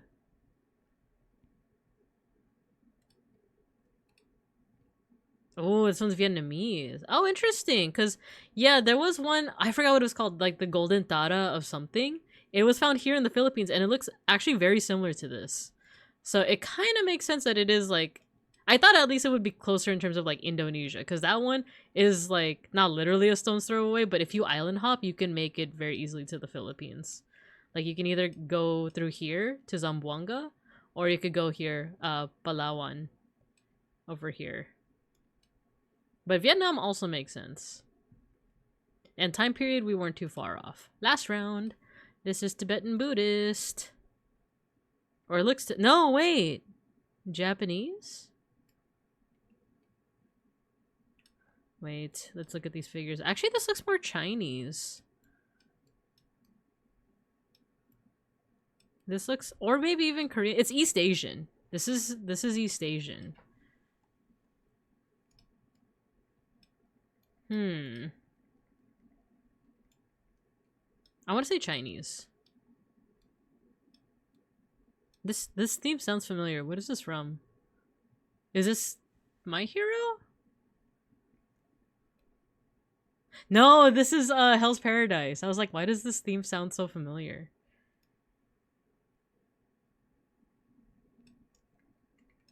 Let's say Beijing. And this looks pretty old, so let's say 500 CE. No, it wasn't. It was Japan. It was Japan. Stylistically, I don't know. It kind of looked Chinese to me, but then again, if it's old enough, you know, some of the styles kind of match each other. Alrighty, we're top 11%. Not too bad. That's actually, I think, the highest I've gotten. So despite all of our errors, despite all of our fumbles, we still got a pretty good result. Share your results. And we got nothing in the red. Nothing in the red at all. Let's see, total... Wait, time is also a factor? Uh-oh. I didn't realize that time was also a factor in this. Oh no, as in like the year. I see, I see. I thought it was like there's a time limit. Oh, cool! If you click on it, I didn't even realize this. If you click on it, you can get more information about each of them. And I was right, this is a... It's okay. Beans dropped his phone, I think. This is a stupa. Remember how I was like, oh, this kind of looks like a stupa? And it is. Incense burner with feline head, outer coffin of Konsu, fragmentary loom with ogival pattern, head of an oba. Actually, yeah, I kind of want to look at some of these a little bit more in detail, and then we'll open some cards. You stupa, you stupa, you stupa. I like this one. Oh, Tiwanaku. I've heard of the Tiwanaku artist. So this is like technically like the intersection of Bolivia, Peru, and Chile, right? It's kind of similar to like, is there any Nazca works that we can find here? Or do we have to do this? Nazca? Oh no, we have to take out this. There we go, Nazca. This I'm more familiar with. Because there's certain creatures that show up. So this figure over here, there's a lot of like disembodied heads. Because there's a rich head hunting culture. And this is what I mean by like experimentation with a lot of their ceramics. If you look at like Nazca, but also like Paracas ceramics, there's a lot of kind of experimentation with like what you could do with ceramics. I think Paracas is also where you find the portrait vessels. This is kind of like a portrait vessel, but Paracas has like, I think it's Paracas that has like these really detailed ones. Now, who am I thinking of? It's not Paracas. There's another like Peruvian culture that has like photorealistic, you know, like portrait statues. You guys are sharing the brain cell again. But another one that I want to find out more about is oh, we have a seated deity. Maquilcoatl. Ah, it's Mexica. Okay. Gotta learn more about like how to differentiate Aztec and Maya. One I want to find out is this one. Head of Oba. Igun Eron 1. So this is mid-15th century Nigeria. Oh, these are so cool. Like the Nigerian like bronzes. This is so sick. These are like super detailed too.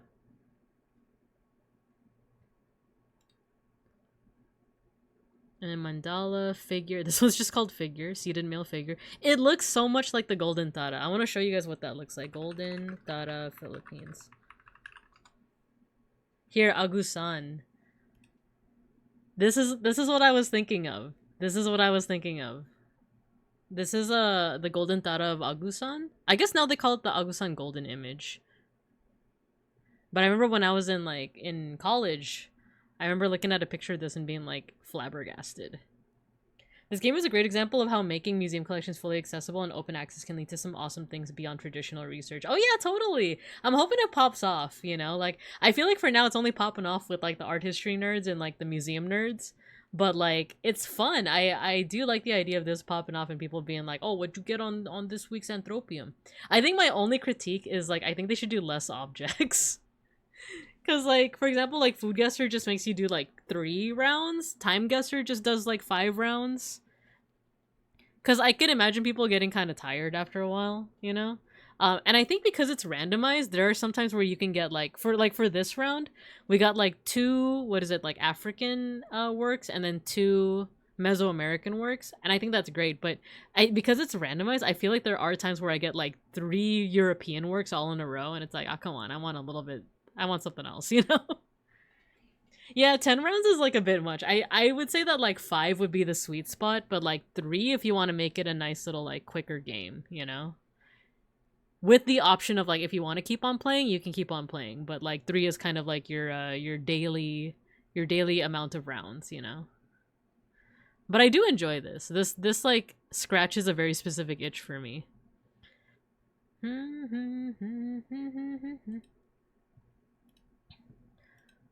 So this one, I've also seen a similar one at LACMA, where it's also like multiple layers of coffins. Because like when you look at it head on, apply directly to the forehead. When you look at it like this, it looks, you know, pretty small. But then when you look at it from the side, it's pretty thickums. And that's because there's actually multiple coffins, like all seated within each other. So like the outermost coffin is like the size of a room, essentially. So this is probably one of the more like inner coffins. But even then, there's probably going to be like 2 or 3 more layers underneath this. And each of them is like really rich with different iconography.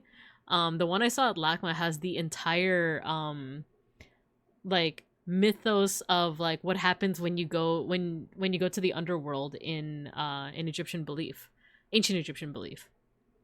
Like they show like the weighing of the heart. They show Amut, the devourer, they show the feather, they show like a lot of different like things all within the coffin itself. That's why like when you study Egyptology, one of the big texts that they always refer to is called like the coffin text, because they're literally from within the coffins. So it's pretty cool. It's pretty cool stuff. But with that, the sun is setting, so I think we should get onto some cards. But I hope you guys enjoyed those dailies. Those dailies are fun. I like the idea of doing all 3 of them, but I do know that it does take up a little bit of time, as now we are like an hour 30 into the stream and are only now getting to the main event. See, the sun is setting soon. I have to turn on the lights soon. You know what? Let me actually do that right now. Let me hide this. Let me turn on the lights.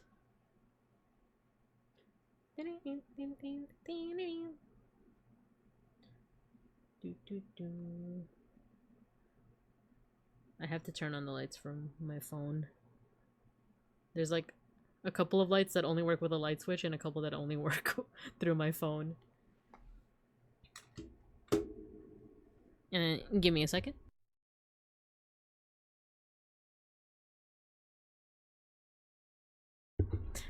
Okie doke. Now let us open up some cards. So this is the latest set. Oh, you know what? I was gonna promote this in a Digimon Discord. There we go. Woo! Yeah, let's do it. So this is bt-25. This is, I believe, the latest booster pack. I haven't gotten anything from you know what? I have some cards from bt-24, but not bt-25. And then I think I just skipped EX10 and the starter decks. I am willing to get it, but I did hear that there is a bear deck I should be looking out for, that I should be building. And then some adventure. Wait, is there adventure support in this one, or is it the promo? Is there another pack? No Gundam TCG opening yet? No, because my brain is too full of Digimon TCG. Once Gundam becomes like my hyperfixation, once I start reading AO3 Gundam Yaoi, then we'll talk. We'll talk. No, oh, so there's no adventure stuff in here then. Adventures in 80. Ah, that's right. You did tell me that. Okie dokie. Well, we got lots of packs here, so let's get to opening them. Let me just move my microphone a little bit. And as you can see, I don't have a mouse pad here, or like a mat here anymore. Me and Beans did like a big clean out. Like we were cleaning our desks and stuff, and I was like, you know what? I think I kind of like my desk better without the big mat. Even though that means I didn't get rid of my Magni Desmond mat, but it is like kind of just stored away now. I hope the topper is Fatamon. He's my fave. Let's see. Should I do the topper first, or should I do it last? Because usually I do it last, but if you guys want to see it now, we can see it now. Here, let me do this. And I usually like to take them all out and do it like 6 at a time. Because I also like organizing it during. Well, it is the topper. That's a fair point. Fair point, fair point. Alright, let me put this aside here. Dun, dun, dun. Alright, let's see what we got. Yo! It's Fatamon! And wait, who is this? Onmon? Is this a... I've never seen this one. Is this an Appmon? Take a look-see. Heck yeah, we got Time Stranger Patamon, or I'm assuming... Yeah, this is Time Stranger Patamon. And Onmon. Oh, you know what? I should make sure that the camera doesn't autofocus, because sometimes it just, like, messes up really weirdly when it does that.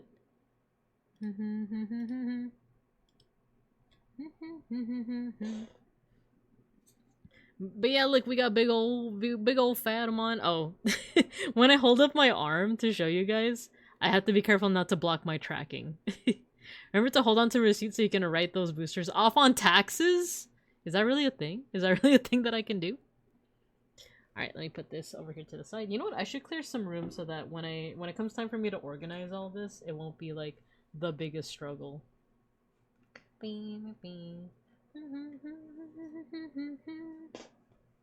Speaking of Gundam, you guys like the song? Okay, trash. Maybe I need a trash bag with me. Okay, let's get to opening. Actually, no, wait. 1, 2, 3, 4, 5, 6.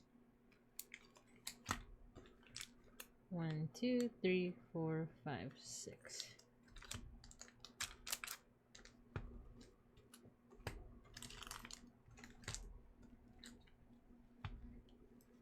Happy Pride Month! JK, they don't get married at the end. Oh, get own lives? Shush. They definitely get married at the end. If you get revenue from streaming, technically yes. Huh.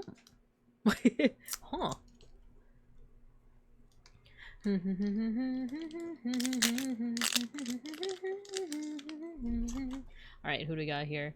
We got Craftmon. Wait, let me turn on more lights. You guys can see a little bit better. Yeah, actually, that's a bit better.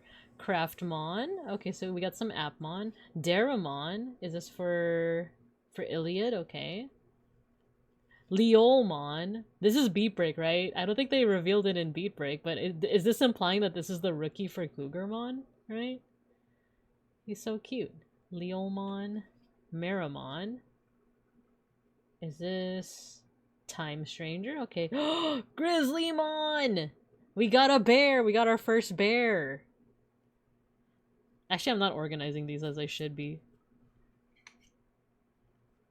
Actually, how do you guys organize it? Because I used to do by color, but then I started doing by archetype. So, you know what? For now, we'll just do color. Cougarmon, Simba, all grown up. Simba. And then if it's a dual color like this, I just go with the first color. So Gardramon, Tapmon, that is Appmon for sure. Pegasusmon. This is also TS. Yellow.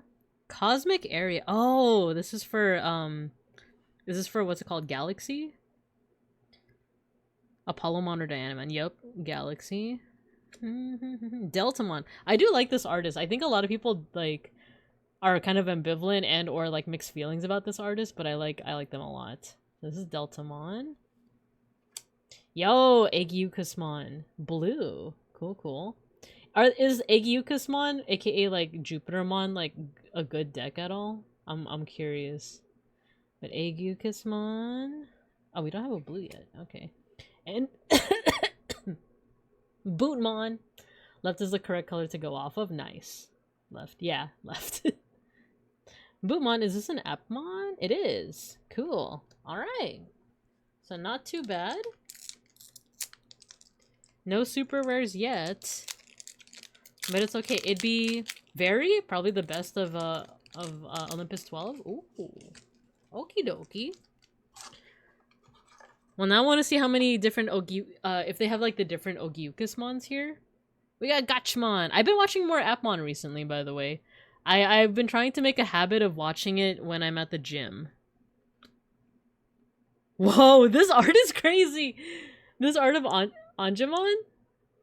Dang, you can't see it because of the focus, but like, why he looking so, I don't know, like, why he looking like that? You know? I like this art. I like this art a lot. Kiwimon TS? Wait, actually, is this TS? It is. Lady Devimon TS. Oh, interesting. 3 Musketeers. You got a purple. Seals Dramon.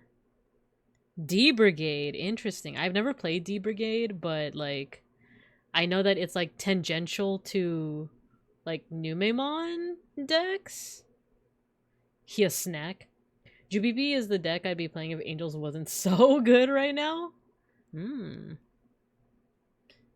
Seals Dramon. Wait, what is the archetype for this? Yeah, D-Brigade Axel. Hyamon. This is Beat Break, isn't it? Players can't game. Ah, okay.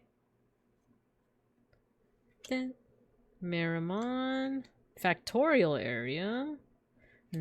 Ooh, new Aegeomon. By adding your top security card to the hand, one of your opponent's Digimon gets -5 DP for the turn. Oh, okay. Cool. I don't think I even have like a 4 of the other Aegeomon. The art is fantastic. Same. Yeah, I feel the same. It's also support for Chaosmon, but no Dark Dramon in the set. Ah, the ugly Aegeomon. He looks cute in this one. Do you mean the other one? Along with the ugly Elekamon? Mock Galgamon. Data Squad. I don't know if I have any Data Squad. I have Data Squad cards, but I don't think I have any like 4-ofs for Data Squad. Ooh, Clavis Angemon. So we got a rare. Let's see. By trashing your top or bottom security card, your opponent's Digimon effects don't affect this Digimon until their turn ends. Okay, and it's when on play, when Digivolving, when attacking, once per turn. When your security stack is removed from, you may play... Ooh, okay. 1 level 4 or lower Angel or Iliad. So TS Angels is what I'm hearing? You're opening the boosters wrong? I'm sending you a drawing on how to open? No. Is it the like upside down way that like Altair talked about? But then again, you don't watch male VTubers. Oh, I love Kyo. I love Kyo. Cool. And he's a mem setter. When security stack is removed from by suspending this tamer, you could place 2 top cards face down under this tamer. So it's like strictly beat break, because I was like, yellow. Clavis bad? Okay. Yes, TS Angels, no Clavismon. Okay. This is the first set with the Data Squad as an archetype. Oh, I thought so the other like Marcus cards aren't Data Squad? Oh, interesting, interesting. Okay, so that was the second pack.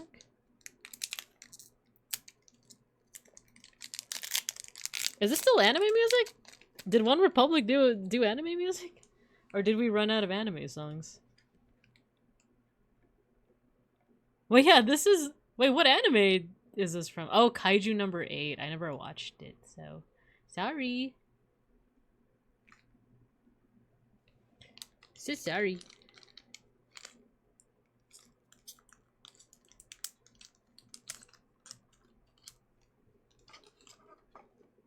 This one also sounds familiar. A lot of the market stuff is pre-tamers and options getting typing. Okay. Floramon. Yo, what is with this art? Like, why is she giving us those eyes, like, and that leg? You know what I mean? Why is she looking like that? Oh, I love Commandramon. Though this is Deep Brigade, isn't it? I was thinking of like Commandramon from Beat Break. Like this one? Alright, Galaxy.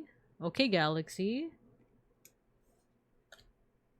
Toy Agumon. This is TS. What is this? Oh, so it's a searcher. Option card and then TS. Okay. Okay. Okay, Toy Agumon. Galmon. This is Data Squad. Elecmon. Oh, he looks like a potato. Why he look like a potato? Floramon, be a little... ACAB. All Floramons are no, not all Commandramons are bastards. DM'd you the steps, show on screen so everyone can learn. Not Galaxy, just... Oh, it's just TS. Okay. Alright, let me see what you DM'd me. What did you send me? Back of booster, loosen the flap. Did you really just draw this right now? Because this is kind of incredible. Keep thumb here, pull flap back. Oh, that's what you mean. I thought I have to do the thing where it's like you put the bottom 2 here and then you like do this, right? And then you do this. Great Forest Village. Okay, wait, what is this for? Bacchus and Sarismon. And then you do this. It's Guardian Palace. And then you do this. Is Potato Elecmon. The ugliest Elecmon. He looks like a potato. I think, yeah, the like rendering makes him a little too like shiny and rotund. He's cute though. He has his charm. All right. Okay. Wait. Who is this? Oh, is this from like the Appmon video game? Kazuki and Itsuki. Okay, so it's Appmon support, and then last but not least. Oh, what is this? Tankdramon. D Brigade. Okay, okay. I don't see myself playing D Brigade, but who knows? Who knows? Okay, so, George wants me to do this properly. Back of booster, loosen the flap. Loosen the flap. Thumb here. Wait, but there's like a little notch where you're supposed to tear it anyway. Pull the flap back. Isn't this gonna damage the cards? There's literally a little flap here. Like, why would I do it that way? Remember to fake your excitement? D Brigade isn't for D Brigade, they're for Axel. Yeah, I'm not gonna open the packs the way that I'm just gonna open it off screen. So who knows, maybe I did do it the right way. Alright, top 2 cards, we're gonna put it underneath. I'll act surprised. I love D Brigade. They're the nice card reveal. Logan Paul! Oh my gosh. Fine, I'll do it the other way. I'll do it the way I was doing it. There you go. Oh, another bear! Add one to the bear count. Add one to the bear count. It's okay, the D-Brigade cards aren't for D-Brigade, they're for Axel. Oh. Me taking my specialty booster pack cutting scissors and cutting straight down the middle through multiple cards. Dang, none of my card packs ever has a dead. Gotta do a Mr. Beast face as content. I did make a Binka Jack. I never showed it to you guys, but I did draw one. Hold on. Look. I literally drew this like a couple days ago. Look. Like, I'll even put it like right here so that you can react. There we go. See, I don't have to fake excitement anymore. She's right there. Wait, she give me a second. She's right there.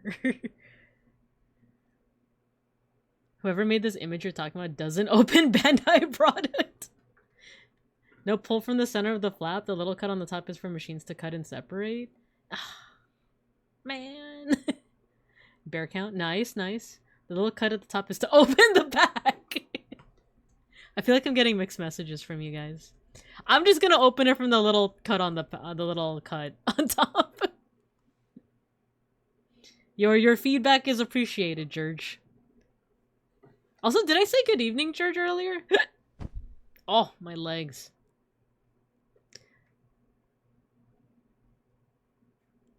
Actually, those D-Brigade work really well. And not just for Axel, since they keywork Chaosmon, Axel, or D-Brigade, but not Digipolice. But that makes it more D-Brigade focused than Digipolice, which is still better.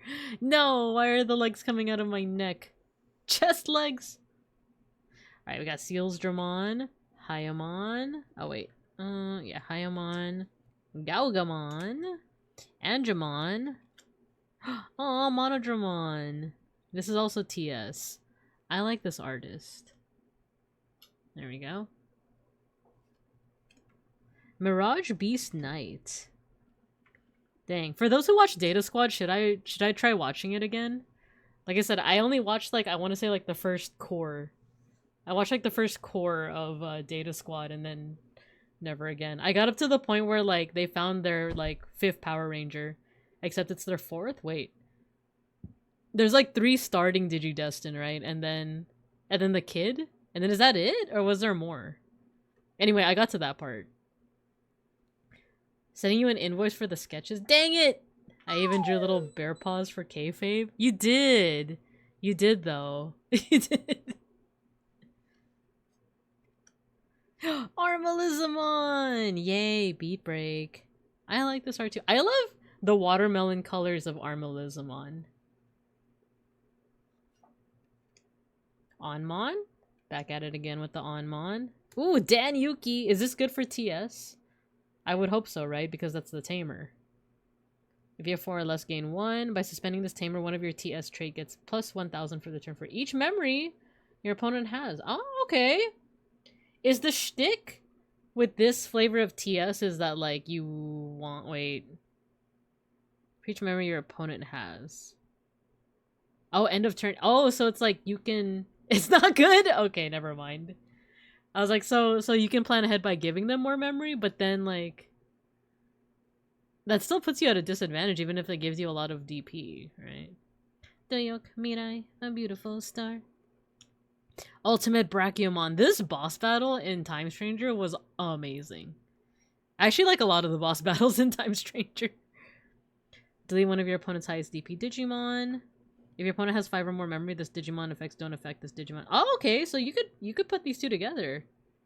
You could potentially combo with them. But what I'm hearing is that it's not good. Dan is bad in every TS deck except maybe Bears. Oh! Well then.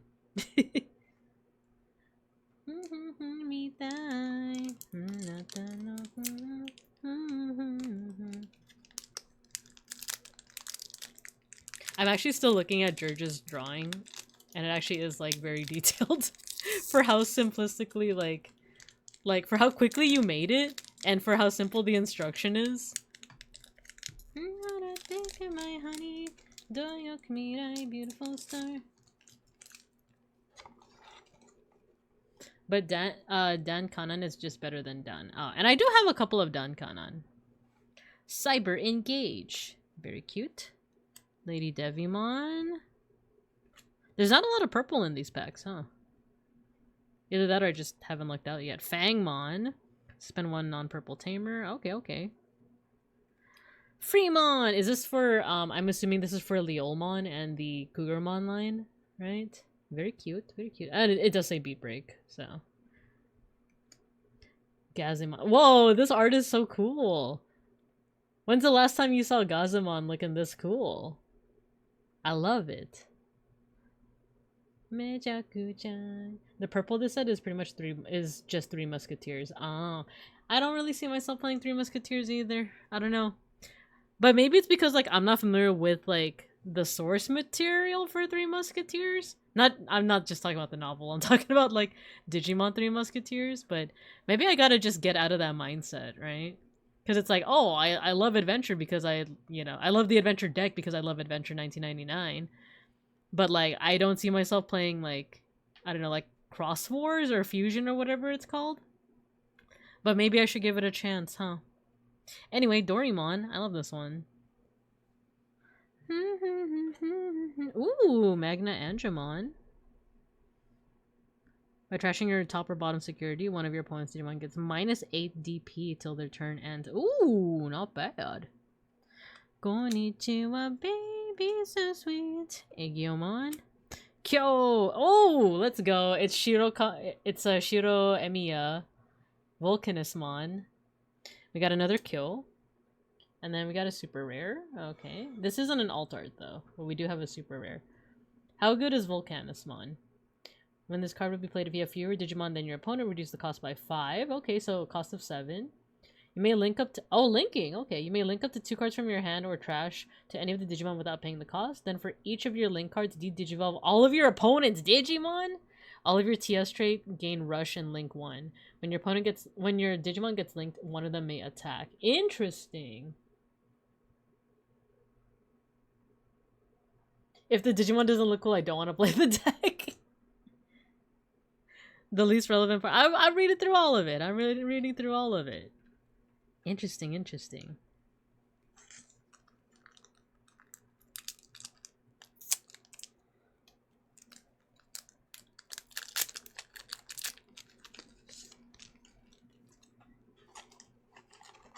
Oh, this one's so cute. It's Tokomon. And it's TS. It's so cute. Wait, what is it again? If Digimon has TS, oh, draw 1. Okay, Akilamon. Yo, Shakomon.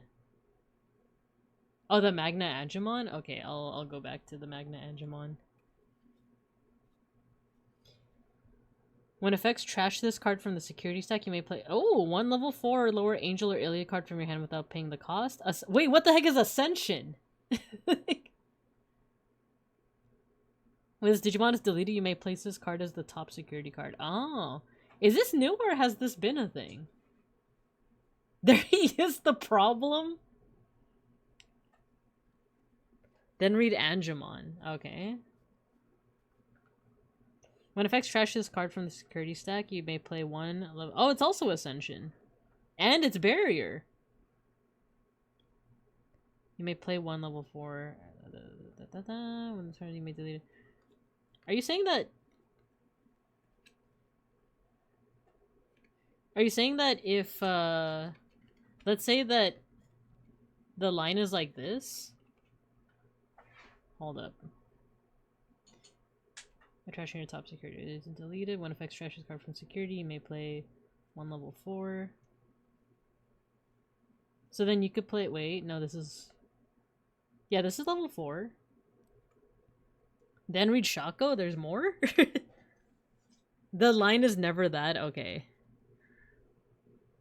You may place 1 Angel, Archangel, or 3-gradient or Ilia trait Digimon card from your hand. Or your Digimon's Digivolution cards as top or bottom security card. Then if DNA Digivolving trash both... Oh! Okay, okay. Gonna bounce, then you have a... Gonna bounce, you have a good one. Thank you for stopping by, Egric. Or YSMG. YSMG. Thanks for stopping by. When your security stack is added to de-digivolve one of your opponent's Digimon? Interesting, interesting. When your security stack is removed from one of your opponent's Digimon. Also, dang, okay. I see the vision. I see the vision. There's more! There's also Pegasus one. I think it's near the end. It's either here or it's in... Oh, here. Add your top security card to the hand. Then you may place one Angel, Archangel, 3 Great Angels, or Iliad, or 1 TS as a top or bottom security card. Dang! These all kind of, like, contribute to each other. Does Patamon come from this line? What's the rookie for this line? Is it just Patamon? Is it the TS Patamon that I got as the topper? Hold on. Oh, it's a Searcher. Interesting. So they all feed into each other. Okay, Hawkmon, Gardramon, Tapmon. Ooh, Witchmon. I do like Witchmon. It's a Titan. Okay, okay. All 3 rookies are Patamons. Would love to learn this game, but the local scene is too sweaty? Really? It's so chill over in my neck of the woods. Bearmon! Bearmon! We gotta put up the bear count. Oh my gosh, they're so cute. It's the Bearmon brothers. Wait, you know what I should do? Give me a second.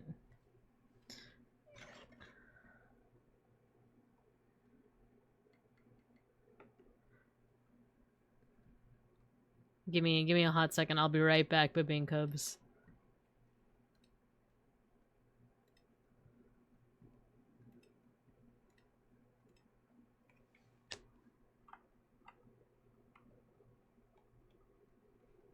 Oh wait, I can't do it. I can't do my 3D model because you know what I used for tracking on my 3D model?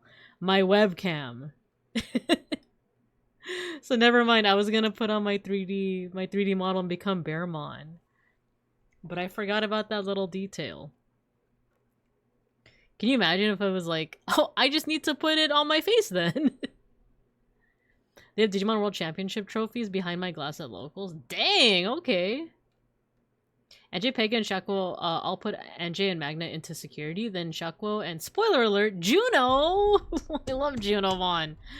Trash the sec, letting you play another 2 level 4s, letting you go into another Shakuo for free because DNA is fun and balanced. You love to see it. You love to see it. That's nice, actually. If we'll see how the rest of this pack opening goes, but I might want to check out Angels. But also, Bears. When this Digimon would Digivolve into a green TS Digimon card, reduce the cost by 1. When this Digimon wins a battle, draw 1. Okay, okay. Wait, what's Grizzlymon's effect again?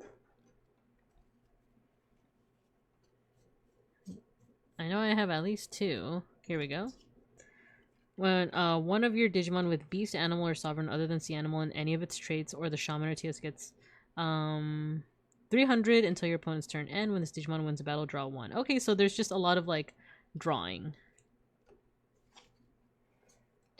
Cosmic Area, Egyo Kismon Blue. Ooh, Mirage Galgamon, Secret Rare.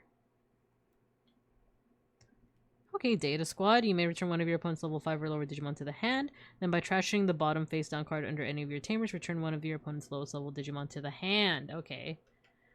Cool, very pretty. Angels is kind of expensive because of the older cards you need. Ah, never mind. I think I have some Angels. So I could look at my my storage. I have it hidden away. Cause I do have a couple of Angels that I got from like a really old set back when I was like barely getting into TCG. Ding ding ding.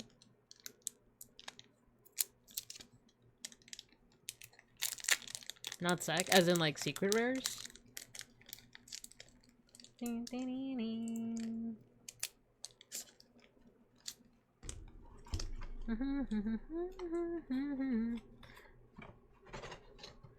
Old stuff is like BT14 way before you were around. There was, what was the set that had both like a lot of angles and demons? I could be your angle or your devil, you know?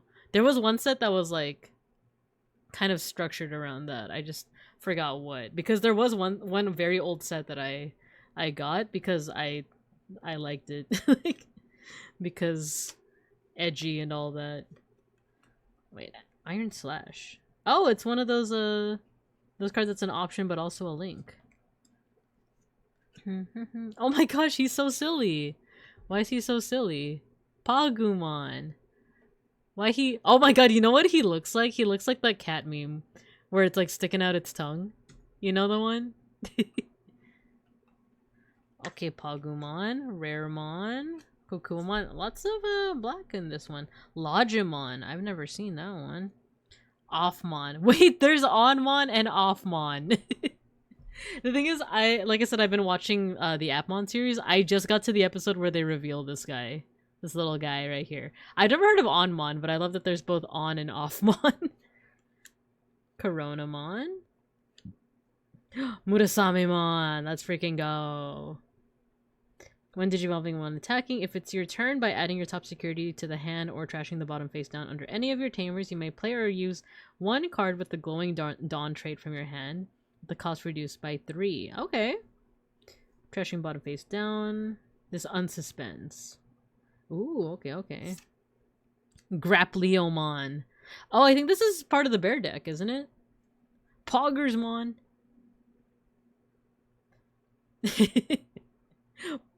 Pogumon. Okay, so Grapleomon. One of your Digimon gets plus 3000 DB for the turn. Then one of your Digimon may attack. When a Digimon with 13 DB or more attacks, Digimon may Digivolve into Marsmon or Calismon in the hand without paying the cost. Interesting. Grapleo is a bear. Add one to the bear counter. We do have an ad break coming up. I have to switch like right now.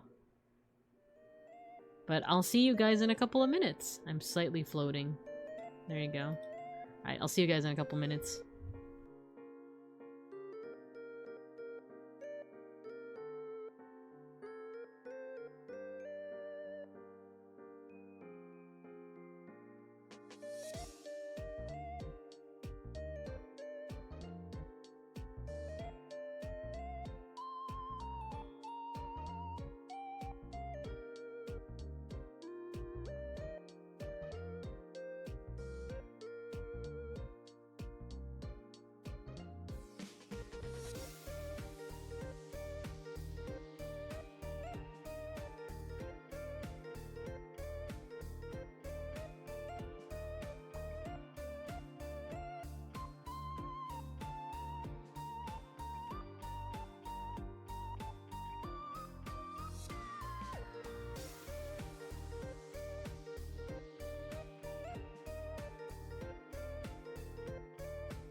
I forgot to turn off my tracking during that break.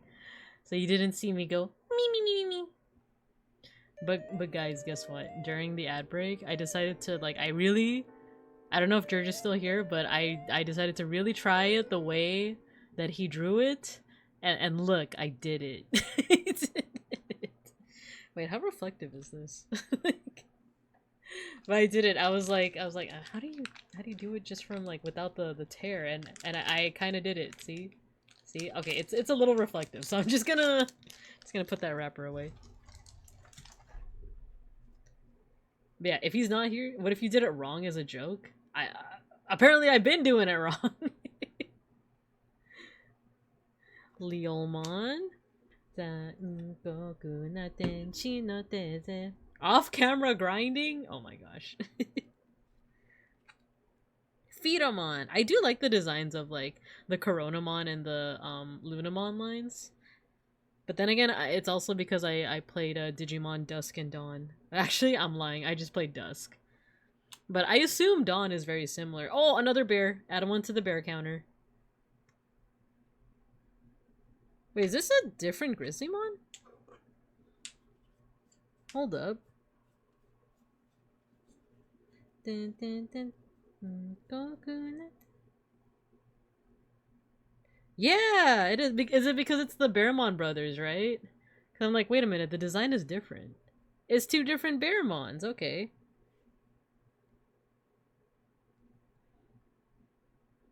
One of your Digimon with bees. Wait, is it the same thing? Oh, no. This one gets plus 3,000 DP. This one gains raid. And 3,000 DP. Wait. Oh, interesting. Okay. So we got another one for the bear counter. George, did you see I opened it the right way? Okay, I didn't open it on screen, but like the implication with how I opened it, I like. One is Callus and one is Mars. Ah, I gotta get to bed. I have an early shift. It was good seeing you, Binka. It's good seeing you too, Madam Inu. Thanks for the raid once again. Thank you for trusting me with your audience. I hope you have a good one. Get some rest. And good luck with your shift tomorrow, too. Nice. We got 5 bears so far. Including our honorary. Witchmon. Paradise Coliseum. Ignition Flare. Ooh, this one's for Marsmon, I think. Ooh, Ghoulmon. Okay. And Bacchusmon. Let's go. One of the Olympus 12. A super rare. What's his effect? When this card will be played, if there's 12 or more levels, total worth of... Wait. If there are 12 or more levels total worth of Digimon, reduce the cost by 5. Interesting. You may play one TS Digimon with the card 6,000 DP or less from your hand without paying the cost. All turns when any Digimon are played or Digivolve, you may suspend one Digimon. Then, if played or Digivolve by an effect, delete one of your opponent's lowest DP Digimon. Interesting. Yeah, see you around. See you around, Madam Inu. Cool. Okie dokie. No, I was opening it the wrong way again. Okay, let me try it the right way. According to George. There we go. See, I did it. It takes a little bit of strength that I don't have, and also I don't want to show the reflective part of the... Well, actually, even if it is reflective, even if you see my reflection, it's a very warped reflection. I don't think I would get doxxed by it. But yeah, did you see, George? Did he see? What if he keeps leaving? Like, what if he keeps going AFK right when I do it? And he, like, goes on this entire stream thinking that I've just ignored his booster opening advice. POV anxiety be like. He doesn't know that I've been listening to him. Shakomon. Hawkmon. Tapmon. Alright, we're getting to the point where we don't have to, like, zoom in on each and every one of them. Unless we get, like, a super rare. Oh, the other Bearmon! Up the bear count. This does in fact hurt the cards if you cared about that sort of thing. No! Do they get sad like this? Do they get sad? Dang it. If you have 4 or less memory, this Digimon bear count, we have 6! Your booster opening becomes your dancing frog with church. If you have 4 or less memory, this Digimon may digivolve into a Digimon card with beast, animal, or sovereign other than sea animal in any of its traits, or the TS trait in the hand without paying the cost. Ah, okay, okay. Agiomon, Clavis, and Great Grizzlymon! Up the bear count! The good Bearmon. Yo. It's Great Grizzlymon. I love this guy. When I got him in Time Stranger, it was like the best. It was like the best feeling. We got another one. My next outfit should be this, actually. Because now I already have a Bearmon outfit. I think I should make a Grizzlymon outfit and a Great Grizzlymon outfit. Because that just looks so sick. Look at that. So it's a blocker. On play, when digivolving, give one of your opponent's Digimon start of your main phase this. Oh, it's a taunt. When this Digimon wins a battle, it can digivolve into Kalos or Marsmon in the hand without paying the cost. That's sick. Let's freaking go. We got ourselves a bear. Alright, I'm opening it the other way now. I'm opening it the other way now.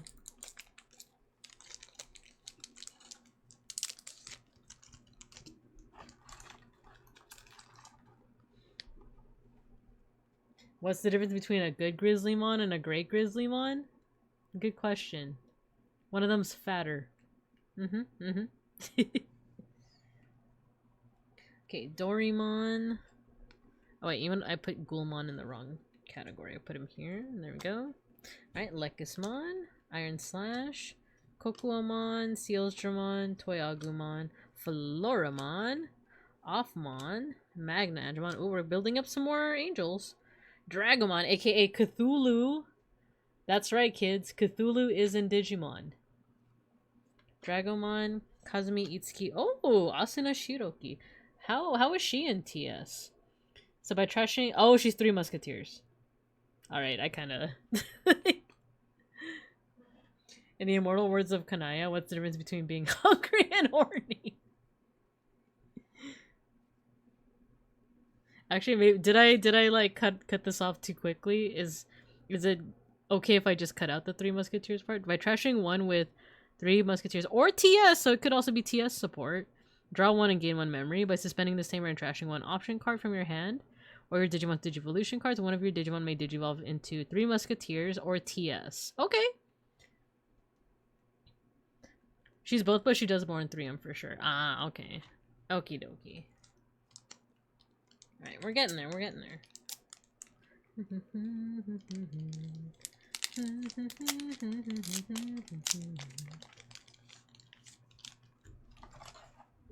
Alright, Potato Elecmon, Raremon, Hyamon, Monodramon, Commandramon, Gazimon, Angemon, Logimon. The other Bearmon, add 1 for the bear counter. We have yet another one. Actually, maybe I should just put, like, the bears in their own category at this point. I think at this point, they got their own stack. I think there was one more in here. No, that was it. Okay. Maybe it's in this stack, then?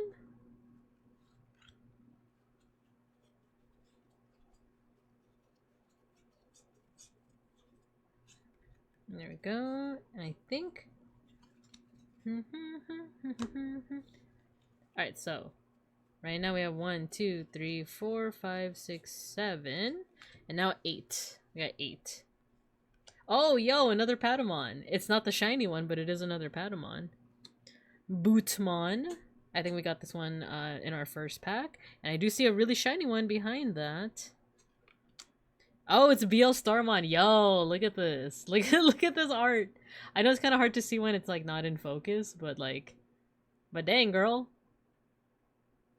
Michael Jackson kind of bad, right? Grab that red-green option too. I'm pretty sure. Ooh, red-green option. Red-green option, you said. There's Ignition Flare and Paradise Coliseum. I'm assuming both those. Oh, actually, grab Leomon too.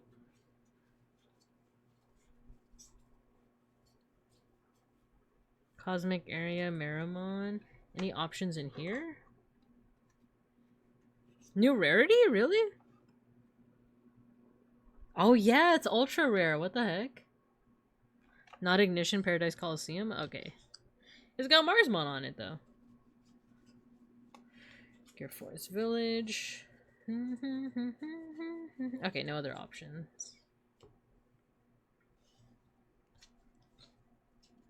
Alright, the bears get their own pile. Yeah, George? Would you like to see her again? BL Starmon.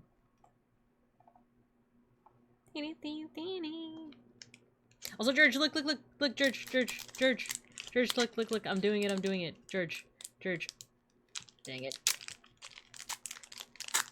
Look, I kind of sort of did it. See? Did he see this time? Did he walk away right when I did that?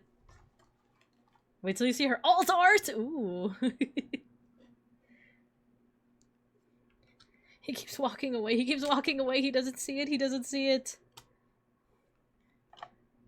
He's gonna think I don't appreciate his advice. Factorial. Ooh, Geckomon!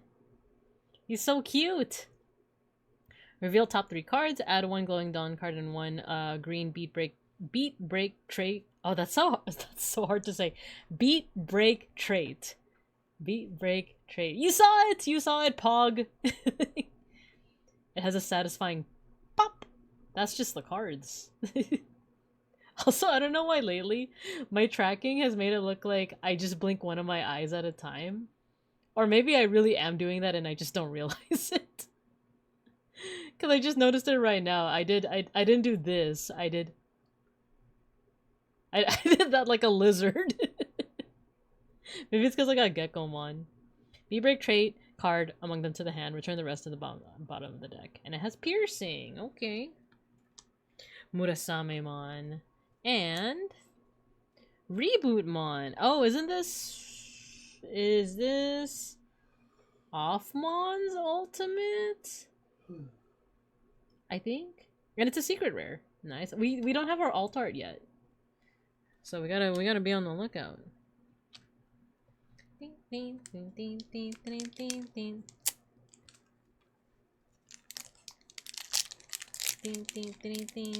bane of your existence?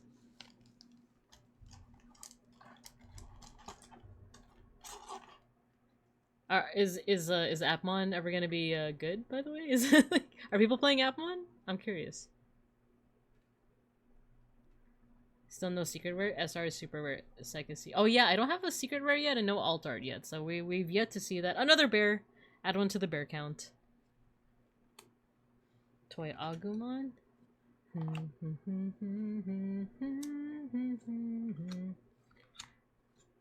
This my ooh, Logomon! Oh, is this the evolution of Offmon? It kind of looks like it. Has those same features, right? So we have another Appmon. Another bear! Add 1 to the bear count. Dragomon. Shutmon. Oh, cool. This evolution line is cool. I think I want to watch more Appmon. This line is so cool. Shutmon and Black... Ooh, Black Automon. Okay. Oh, it's 3 Musketeers. Oh, that's right. Asuna's partner is a Black Automon. So 3 Musketeers support. Okay. Bear count. Very nice. Thank you for keeping track, folk. Black Automon is insane? Let me read it. On play when digivolving, if you have 1 or fewer tamers, you may play 1 tamer card with 3 Musketeers in its text from your hand without paying the cost. While you have a tamer with 3 Musketeers in its text, this Digimon may digivolve into a 3 Musketeers trait Digimon card for a Digivolution cost of 4, ignoring Digivolution requirements. Ah, okay. Replacing 1 3 Musketeers trait from their card from the trash or hand. Draw 1. Ah, okay, okay. Nice. It's my bad.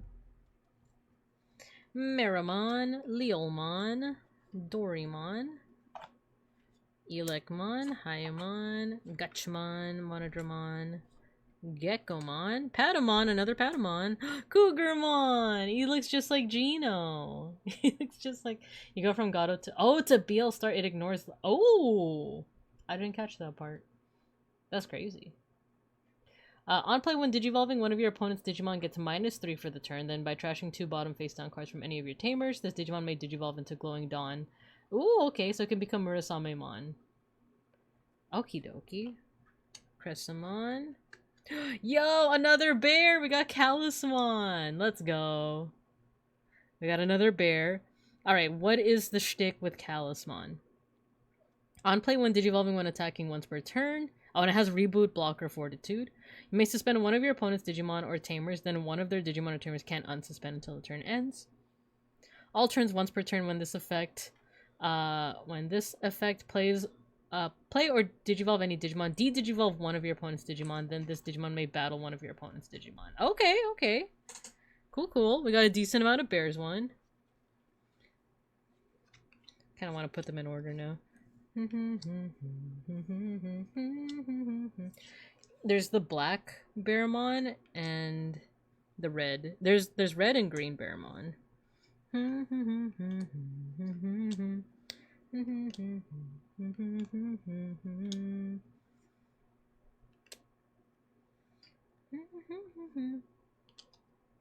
Oh, Great Grizz is the ultimate for Callismon, I see. Okay, so if we count the amount of bears we got so far,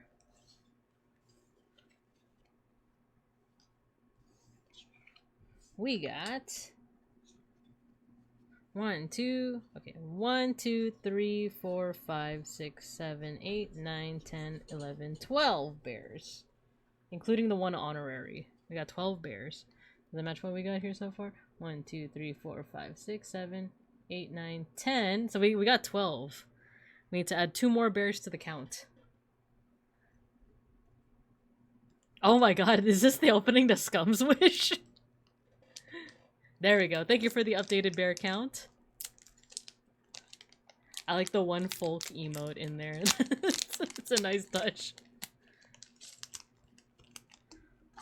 Let's see if we get more bears. Alright, Sealsdramon. Divine Arms version Omega. Interesting. Oh, it's for Volcanismon. Okay, Iron Slash, Kiwimon, Freemon. Pegasusmon, okay. Orochimon. For Titan, okay, okay. Oh, nice! Tomoro Tenma and Kyo Sawashiro. So it's a mem setter. When any Digimon suspend by suspending this tamer, you may place the top 2 cards under this tamer. When you would use a Glowing Dawn trade option card by trashing the bottom face-down card from under any of your tamers, reduce the cost by 1. Okay. Okie dokie. So I think this is our 3rd Kyo. So we almost have 4 of Kyo. Working on my schedule, so I think I missed a couple when you said them. No worries, no worries. Yeah, you work on your schedule.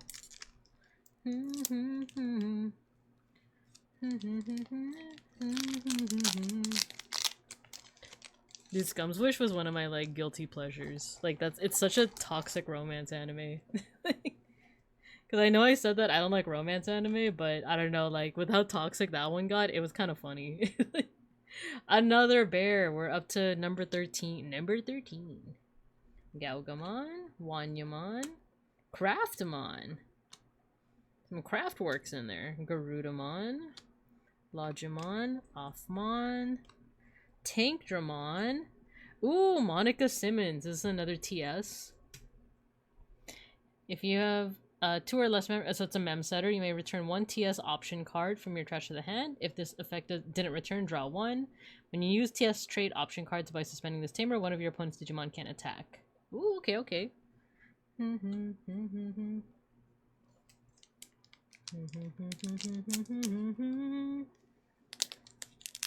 Tired mommy, for real.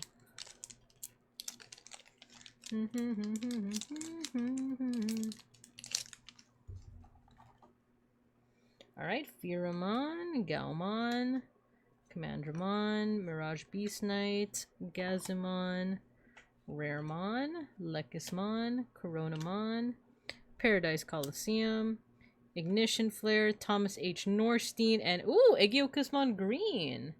Very cool. We got another Aegiukasmon.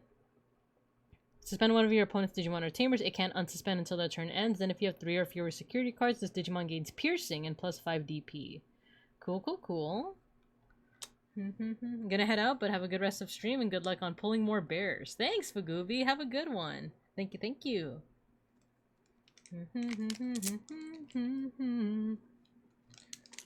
We're actually down to our last 7 packs. The worst of the Aegiukases? Dang. Well, because I actually don't know how many are there are going to be in this pack. Because so far we have blue, green, and then I think was yellow in the previous pack? Because I think I remember getting some. Or having some, rather. I didn't go out of my way to get some. Fremont. Oh, another bear. That's 14, I want to say. Divine Arms, Wanyamon, Makagaugamon, Logamon, Paradise Coliseum, Flaremon, and Dianamon. Very nice. So we got one of the Olympus 12.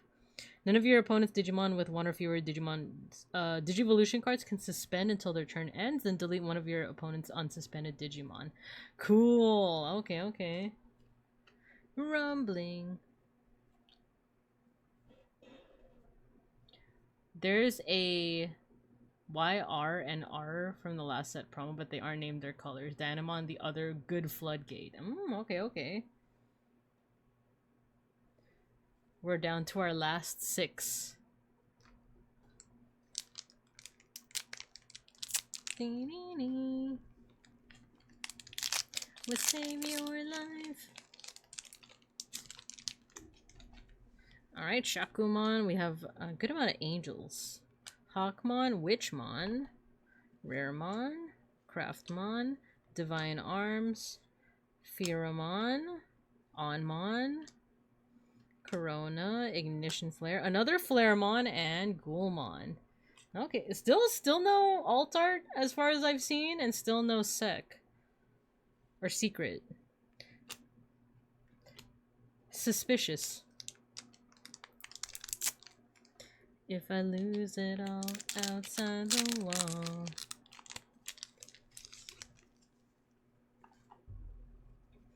Leomon, Wanyamon, Kokuamon, Daramon, Iron Slash, Pogumon, Pog, Kiwimon. We haven't gotten any bears recently. Hopefully we get some more. Orochimon, Cougarmon, Garudamon, Tomoro Tenma, and ooh! Oh nice, it's Monarch Lizamon. Wait. Yo, okay, okay. Oh, ultra rare. Wait, actually this is our second ultra rare. Do we still get like a is this the secret rare? Or wait. What's the ratio like now? This song makes me want to smash things in game. Let's go. There he is. I see it.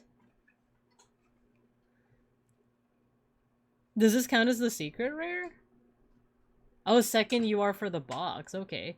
Wait, does that replace the secret and the alt? Or do I still have a secret and an alt coming up? Because I remember I just remember that I also have BL Starmon, right? So is that my 2 for the box? 7 secret, 2 UR. Oh, so we still have a secret and an alt. Okay. Cool. So Monarch Lizamon. Or Lizamon. I think it's Lizamon, right? By trashing, when digivolving, when attacking once per turn, by trashing the bottom face-down card under any of your tamers, de-digivolve one of your opponent's Digimon. When digivolving, this Digimon may battle one of your opponent's Digimon. And then there's also Final Judgment. One of your Digimon gains Russian Sec +1 and +5 DP until your turn ends, then it may attack. Okay, cool. We got something. Lisa like lizard? Ah. I'm trying to remember how they say it in like the anime. Monakurisamon. I think it is. Yeah, I think it is like lizard. Outside the wall. Okay, Toy Agumon, Hawkmon, Shakomon, Gardramon, Witchmon, Grizzlymon, another bear. 15. Another bear, 16. Cosmic Area. Logamon, Ultimate Brachiomon, and ooh! Oh, this is our sec. This is our secret rare. It's Shine Greymon Burst Mode. Alright, let's put this one down. It's one of these. Whoa. Shiny, shiny. Rip Secret Rare. So Shine Greymon, it's got Raid, Piercing, Sec +1 blocker, and Barrier when digivolving when attacking once per turn. Activate one main effect on this card's option side. Your turn, all of Marcus Daemons are also treated as 12 DP Digimon and gain Rush. And then the option part is one of your opponent's Digimon gets minus 15 DP for the turn. Then you may play one Tamer card from your hand without paying the cost. That is insane. That is actually insane. What the heck? Dang. Maybe I should check out Data Squad.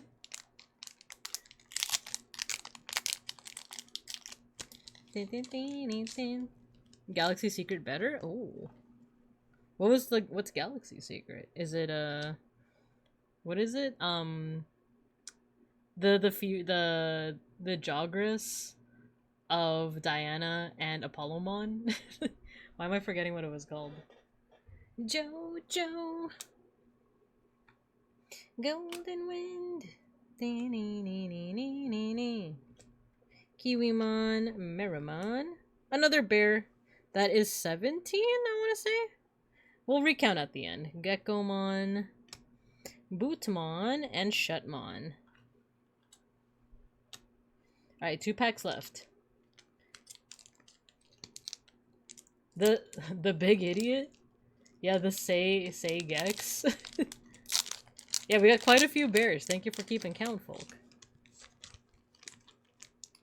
Yeah, we'll also take Tally at the very end as well. We got 2 more left. Alright, Tokomon, Floramon, Gaugamon, Monodramon. Oh yeah, I should also announce when we're going to be doing that Digimon 02 watch-along, huh? It'll be July. It'll be July because I'm gonna... The next few Fridays are dedicated to the education streams. Because I know I mentioned it in the Discord and then never came back to it, but it is happening specifically first week of July, and it's going to be on the Fridays. Okay, Aegyucusmon Green, and ooh, Sirenmon, okay. Sirenmon. Yo, Galahuse, hello! Thank you for the raid, how you guys doing?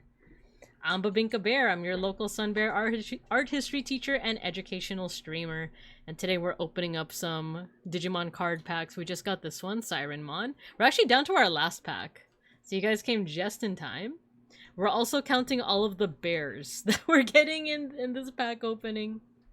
So hello, how are you guys doing? How was Sonic Adventure 2? Hello, hello.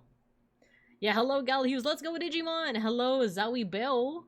That's such a cute name. Hello, welcome, welcome. But yeah, we're opening some Digimon cards right now. We got Sirenmon. We got quite a few bears. Let's see. But you may play one Ceresmon. We haven't gotten any Ceresmons yet. He died so many times. Oh no. Sirenmon named Ceresmon, but it is in the art of Bacchusmon. Last pack, you guys. Last pack. Unless I completely overlooked the alt art, it's in here. But it's also possible that I overlooked the alt art. Yeah, if Galahuse and your viewers, if you guys have to raid and run, no worries at all. I know that after streaming, it could be pretty tiring. So, but if you also want to chill with us, no worries at all. Alter bust. He died so many times. Oh, I read that one already.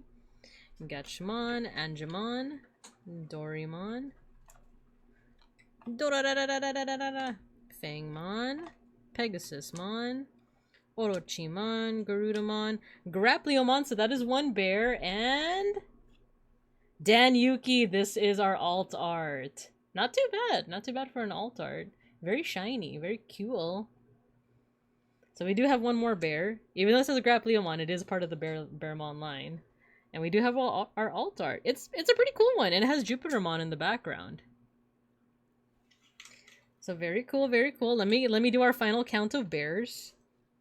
Do we have... I just want to like make sure we have like 4 of things.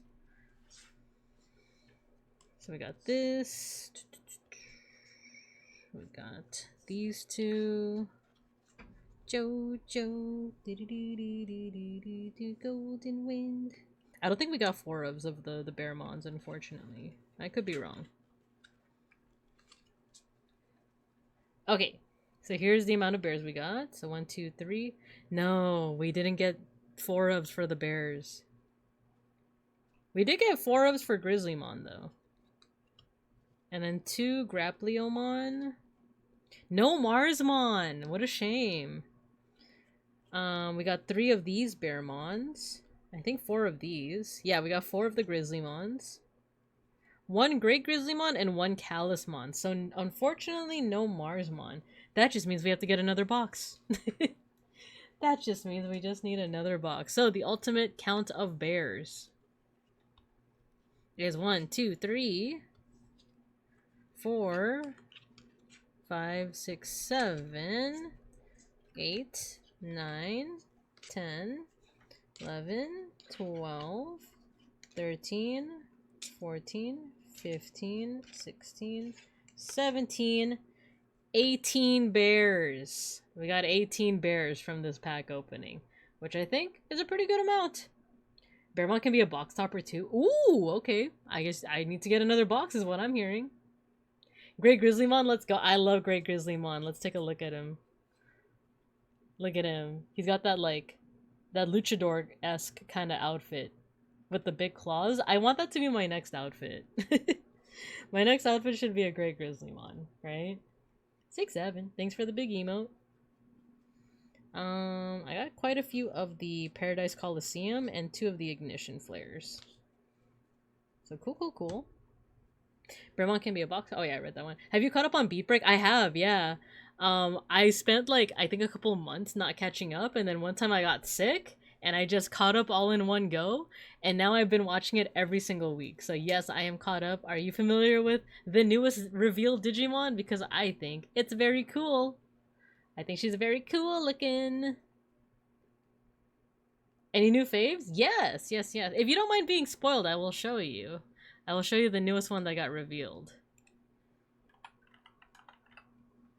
But yeah, cool. We opened up a lot. I'm gonna organize these after the stream, which does mean that I'm probably gonna end it off pretty soon.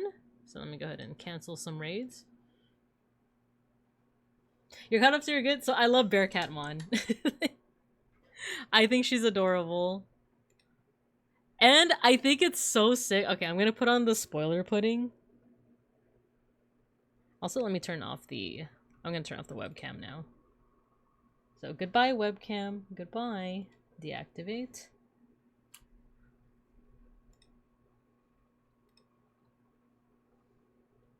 The bad is best. Sad it becomes a Batman. I think it's kind of funny. I think it's funny that it becomes basically like a... Wait, you want spoiler pudding? Alright, spoiler pudding. If you guys don't want to get spoiled about Beat Break, feel free to mute me until you don't see the pudding anymore. So dead parents? Not quite. So yeah, for those that want to know, so this is Bearcatmon. She was just revealed in the latest episode. She has a really cool design. But I also like in the latest episode how her tamer, her partner, Reina, used her weapon to essentially destroy the enemy of the week. I thought that was sick. I think anytime, because like the whole thing with Digimon is that your Digimon fight for you, right? Unless it's Frontier where you become the Digimon, or unless you're Marcus Damon where you are completely human but you still fight the Digimon. But I think other than that, it's so sick whenever like the human, the tamer, also gets in on the fight. Like, I'm not the big... Okay, so I have a mixed relationship with Digimon Tri. I think like it made a lot of very odd decisions, but I forgot that there's straight up a scene where like Joe tackles one of the villains. Like, not as Digimon, but Joe. Like, he just straight up tackles one of the villains. And I just think that's so funny. So there's that. And then, yeah, in this latest episode of Beat Break, her tamer used her, like, iron, like, knuckle thingies to, like, beat the Digimon of the week, the enemy of the week. And I thought that was so sick. And then, there's Kirapmon. So if you guys are wondering what we mean about, Batman... So he goes... Kirapmon is also a cutie from Beat Break. He goes from this cute little bat to Night Kirapmon and Scourge Kirapmon. So yeah, he kind of does become Batman in a way. But it's kind of funny because he looks all like manly and like, you know, like fully grown adult and stuff, but he still has the same voice as when he was a rookie. So it's like, Kirapmon Shinka! Naito Kirapmon! Like that high of a voice for someone that looks like this. And then Scourge Kirapmon is straight up just like a stealth bomber. He becomes a stealth bomber. It's so funny to me. Look at this little guy. So I lied, I did not see the recent episode with her debut, but it's okay. Oh no, Kiramon is cute. I'm whatever about Night Kiramon, but I love jet plane Kiramon. We know they're champion? What the— wait, what do you mean? Who's champion? This guy?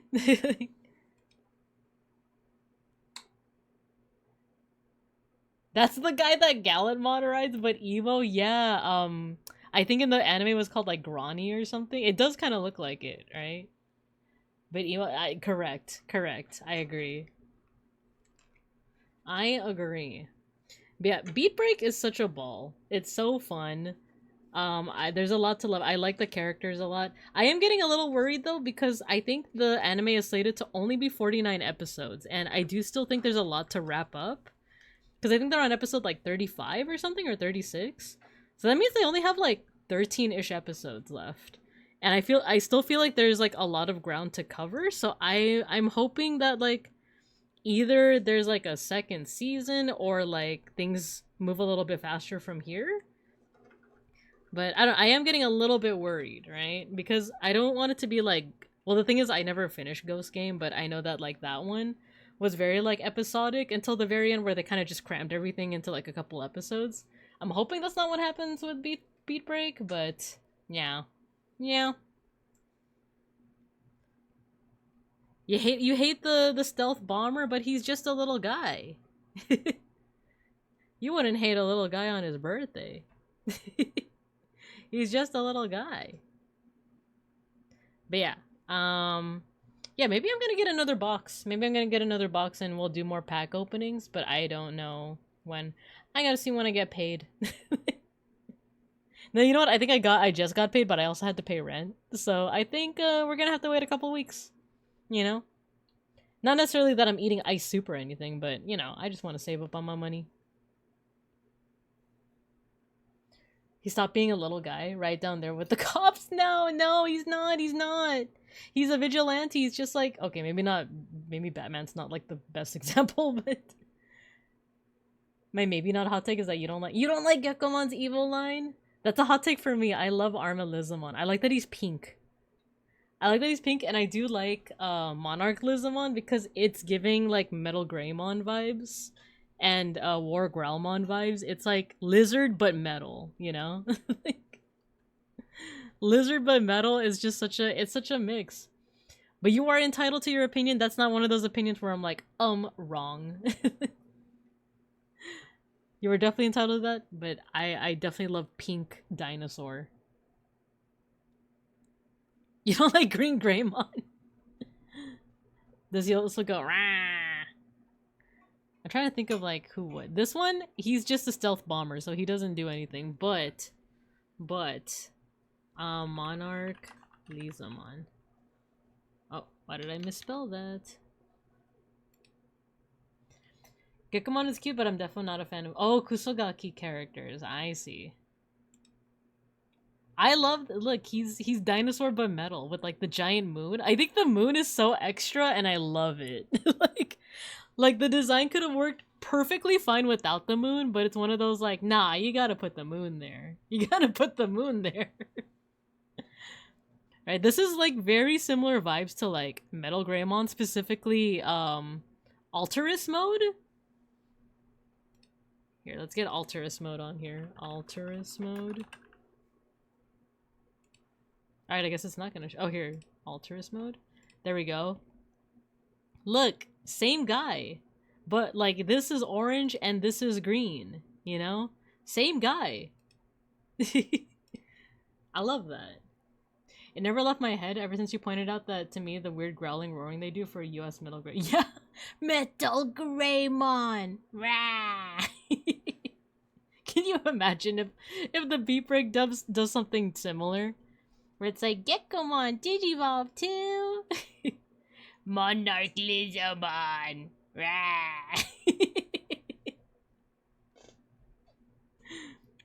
It's so bad, the moon gecko had so much potential. I love this. I don't know what you guys mean. You're entitled to your opinions.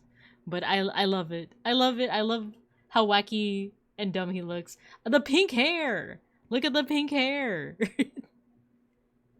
The moon gecko has so much potential. Night Kiramon reminds me of the final form of Ryo from S-Cryed.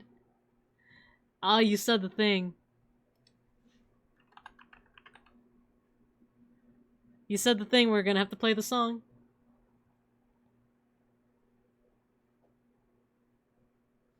I'll have you know, the only part of the song that I know is the part that's in English. I'm Big Cat Peel, so naturally I'm a Kugromon Murasame liker. Yeah! Actually, I feel like Kugromon would look so good in your style.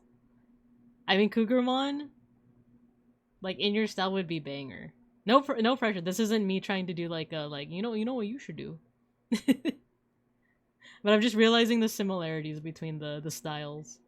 We need every Digimon to rah like that. The thing reminds me of a VTuber. I only know the rhythm. I just know the English part. Ready? Oh, Cute P Raptor Girl is so cute. Yeah, I've seen her before. First time I saw her was like off Kai through one of the what's it called? The standees. Wait, give me a second. Ready? Reckless fire. See, I only know the English part. Yo, Captain Karu, welcome. A big cat to big cat resonance, right?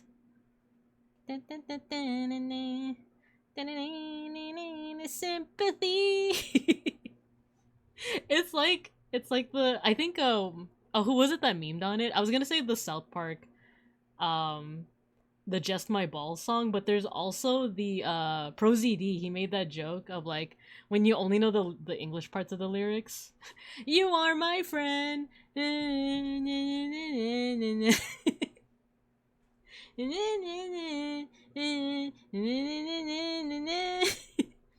Thank you, my friend.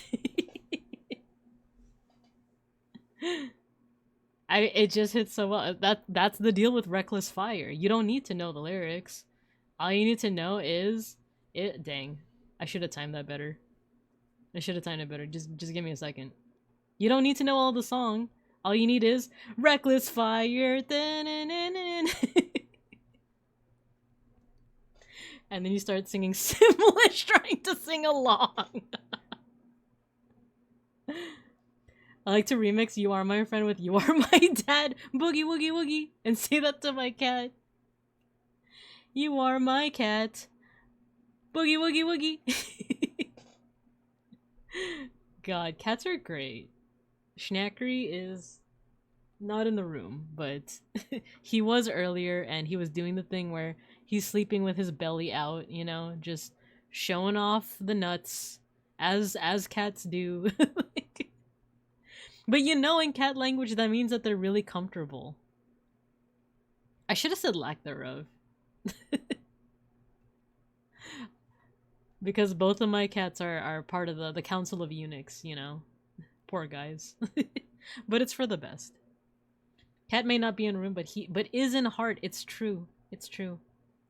Okay, last thing I'll say before we call it for tonight is I've been wanting to make more Digimon fan art because of I guess people really like my fan art on Tumblr. Either that or just the algorithm on Tumblr just is way better than other social media sites. But I've been wanting to make some more Digimon fan art, and some ideas I have. It's a bit of low-hanging fruit, but I feel like it's banger. Gatomon or Kugermon, but with cat memes. You know? Like, has anyone done... Hold on. Cat sticking out tongue meme. There's no algo, that's the best part. You are right. I love this meme. I love this meme. What if this, but with like Gatomon or Kugermon, or is there any other like cats that we could like do this with? I like this one too. You know? I like that. I like that. So yeah, that's what's on my mind. However, I do have to finish up a couple of like project illustrations. And then I will also be opening up commissions sometime soon. I know I keep saying that, but I'm actually setting aside some time on Thursday in order to like fix up my VGen page. So be on the lookout for that. Wow, Gundam music. But unfortunately, we have to stop it. We have to stop it because we're gonna mosh. We're gonna mosh right now. We're gonna go ahead and call it here. But we have an end of stream tradition for any new students in the class today. So all you got to do is, you know what? I might just do this one. Speaking of the Olympus 12, right? We got Mirai Nikki. We have the Olympus 12 at home. So, Neopets video spotted. Oh, Neopets TTRPG drama recap. I'm kind of down to listen to this when I'm busy. Let me just, I don't want to see that. There we go. Alright, so for any new students in the chat, this is our end of stream mosh pit. All you gotta do is, I'm gonna play some music, and when to hear the music, go ahead and start spamming your favorite emotes in the chat, and I'm gonna make your little stream avatars on the floor there fight each other. There's no correlation between how many emotes you spam and who wins the mosh pit. It's RNG, and it's not rigged. Don't believe the lies. And after that, we're just gonna go ahead and raid out, but once you hear the music, get to moshing. Streamer, when are we getting the Neopets TCG? Good question. Might want to get it. Might want to get into that if it ever happens. But anyway, get to moshing. We have the Olympus 12 at home. It's not rigged. It didn't even start yet.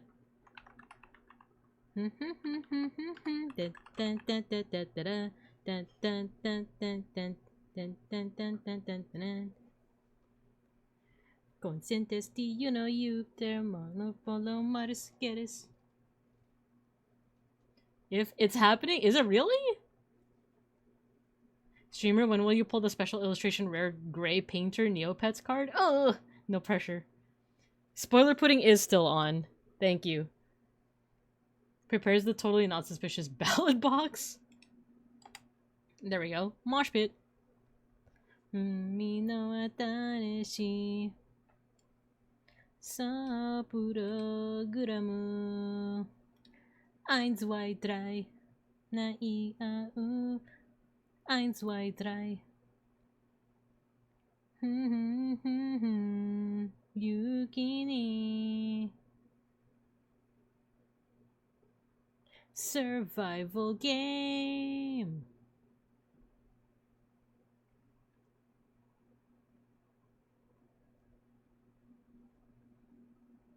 Ooh, I know who we're gonna raid into. Contentesti, you know you there, monopolo marsqueres. There's a new Neopets TCG. They have really awesome rarities. Oh. Do they give out free omelets though? What about free jelly? Yo, and it's George with the win. HDTQW5 was so close though. I saw it. Methinks, what if it was rigged but not in my favor? Interesting. Very interesting. Yes, not rigged. Oh my god. Well, we'll see about that. We'll see. Sa 1, 2, 3. Yukini. Can't hear you over music? It's okay because we're moshing. Asset artist for stream 1? No. No. There's no online for Neopets other than tabletop sim? Dang.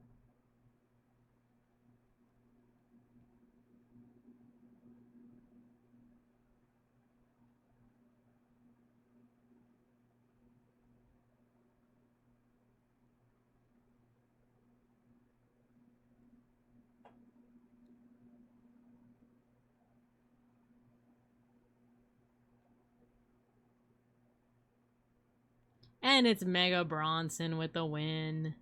Do we have enough time for another round? We do not. So we got two winners, two different winners. Not rigged. Sa 1, 2, 3. Sanai au 1, 2, 3. Chite Eins, zwei, drei. What an emote. Not the Yomi emote. I love it. Yomi Money Day. Oh, I see what's happening with the emote. I see what's happening. Cheeky gal. Senayoni.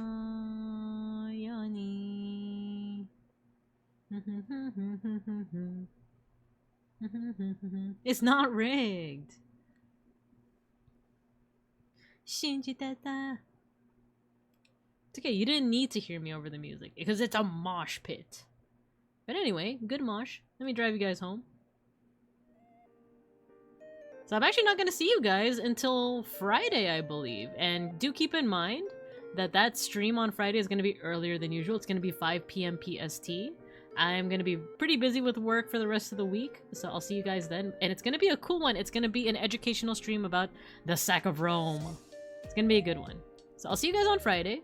We're going to go ahead and raid into Gadrian. He's playing Destiny 2. And I'm going to mention this at the very last minute. I've also been playing Destiny 2. You mean at Locals Thursday? Possibly. If I'm not researching? Possibly. But alright, let's go ahead and start the raid! I hope you guys have a good morning, afternoon, and evening, and as always, I'll see you guys when I see you guys. When the gods love Hot Topic and Sack Room. Exactly, exactly. Alright, see you guys!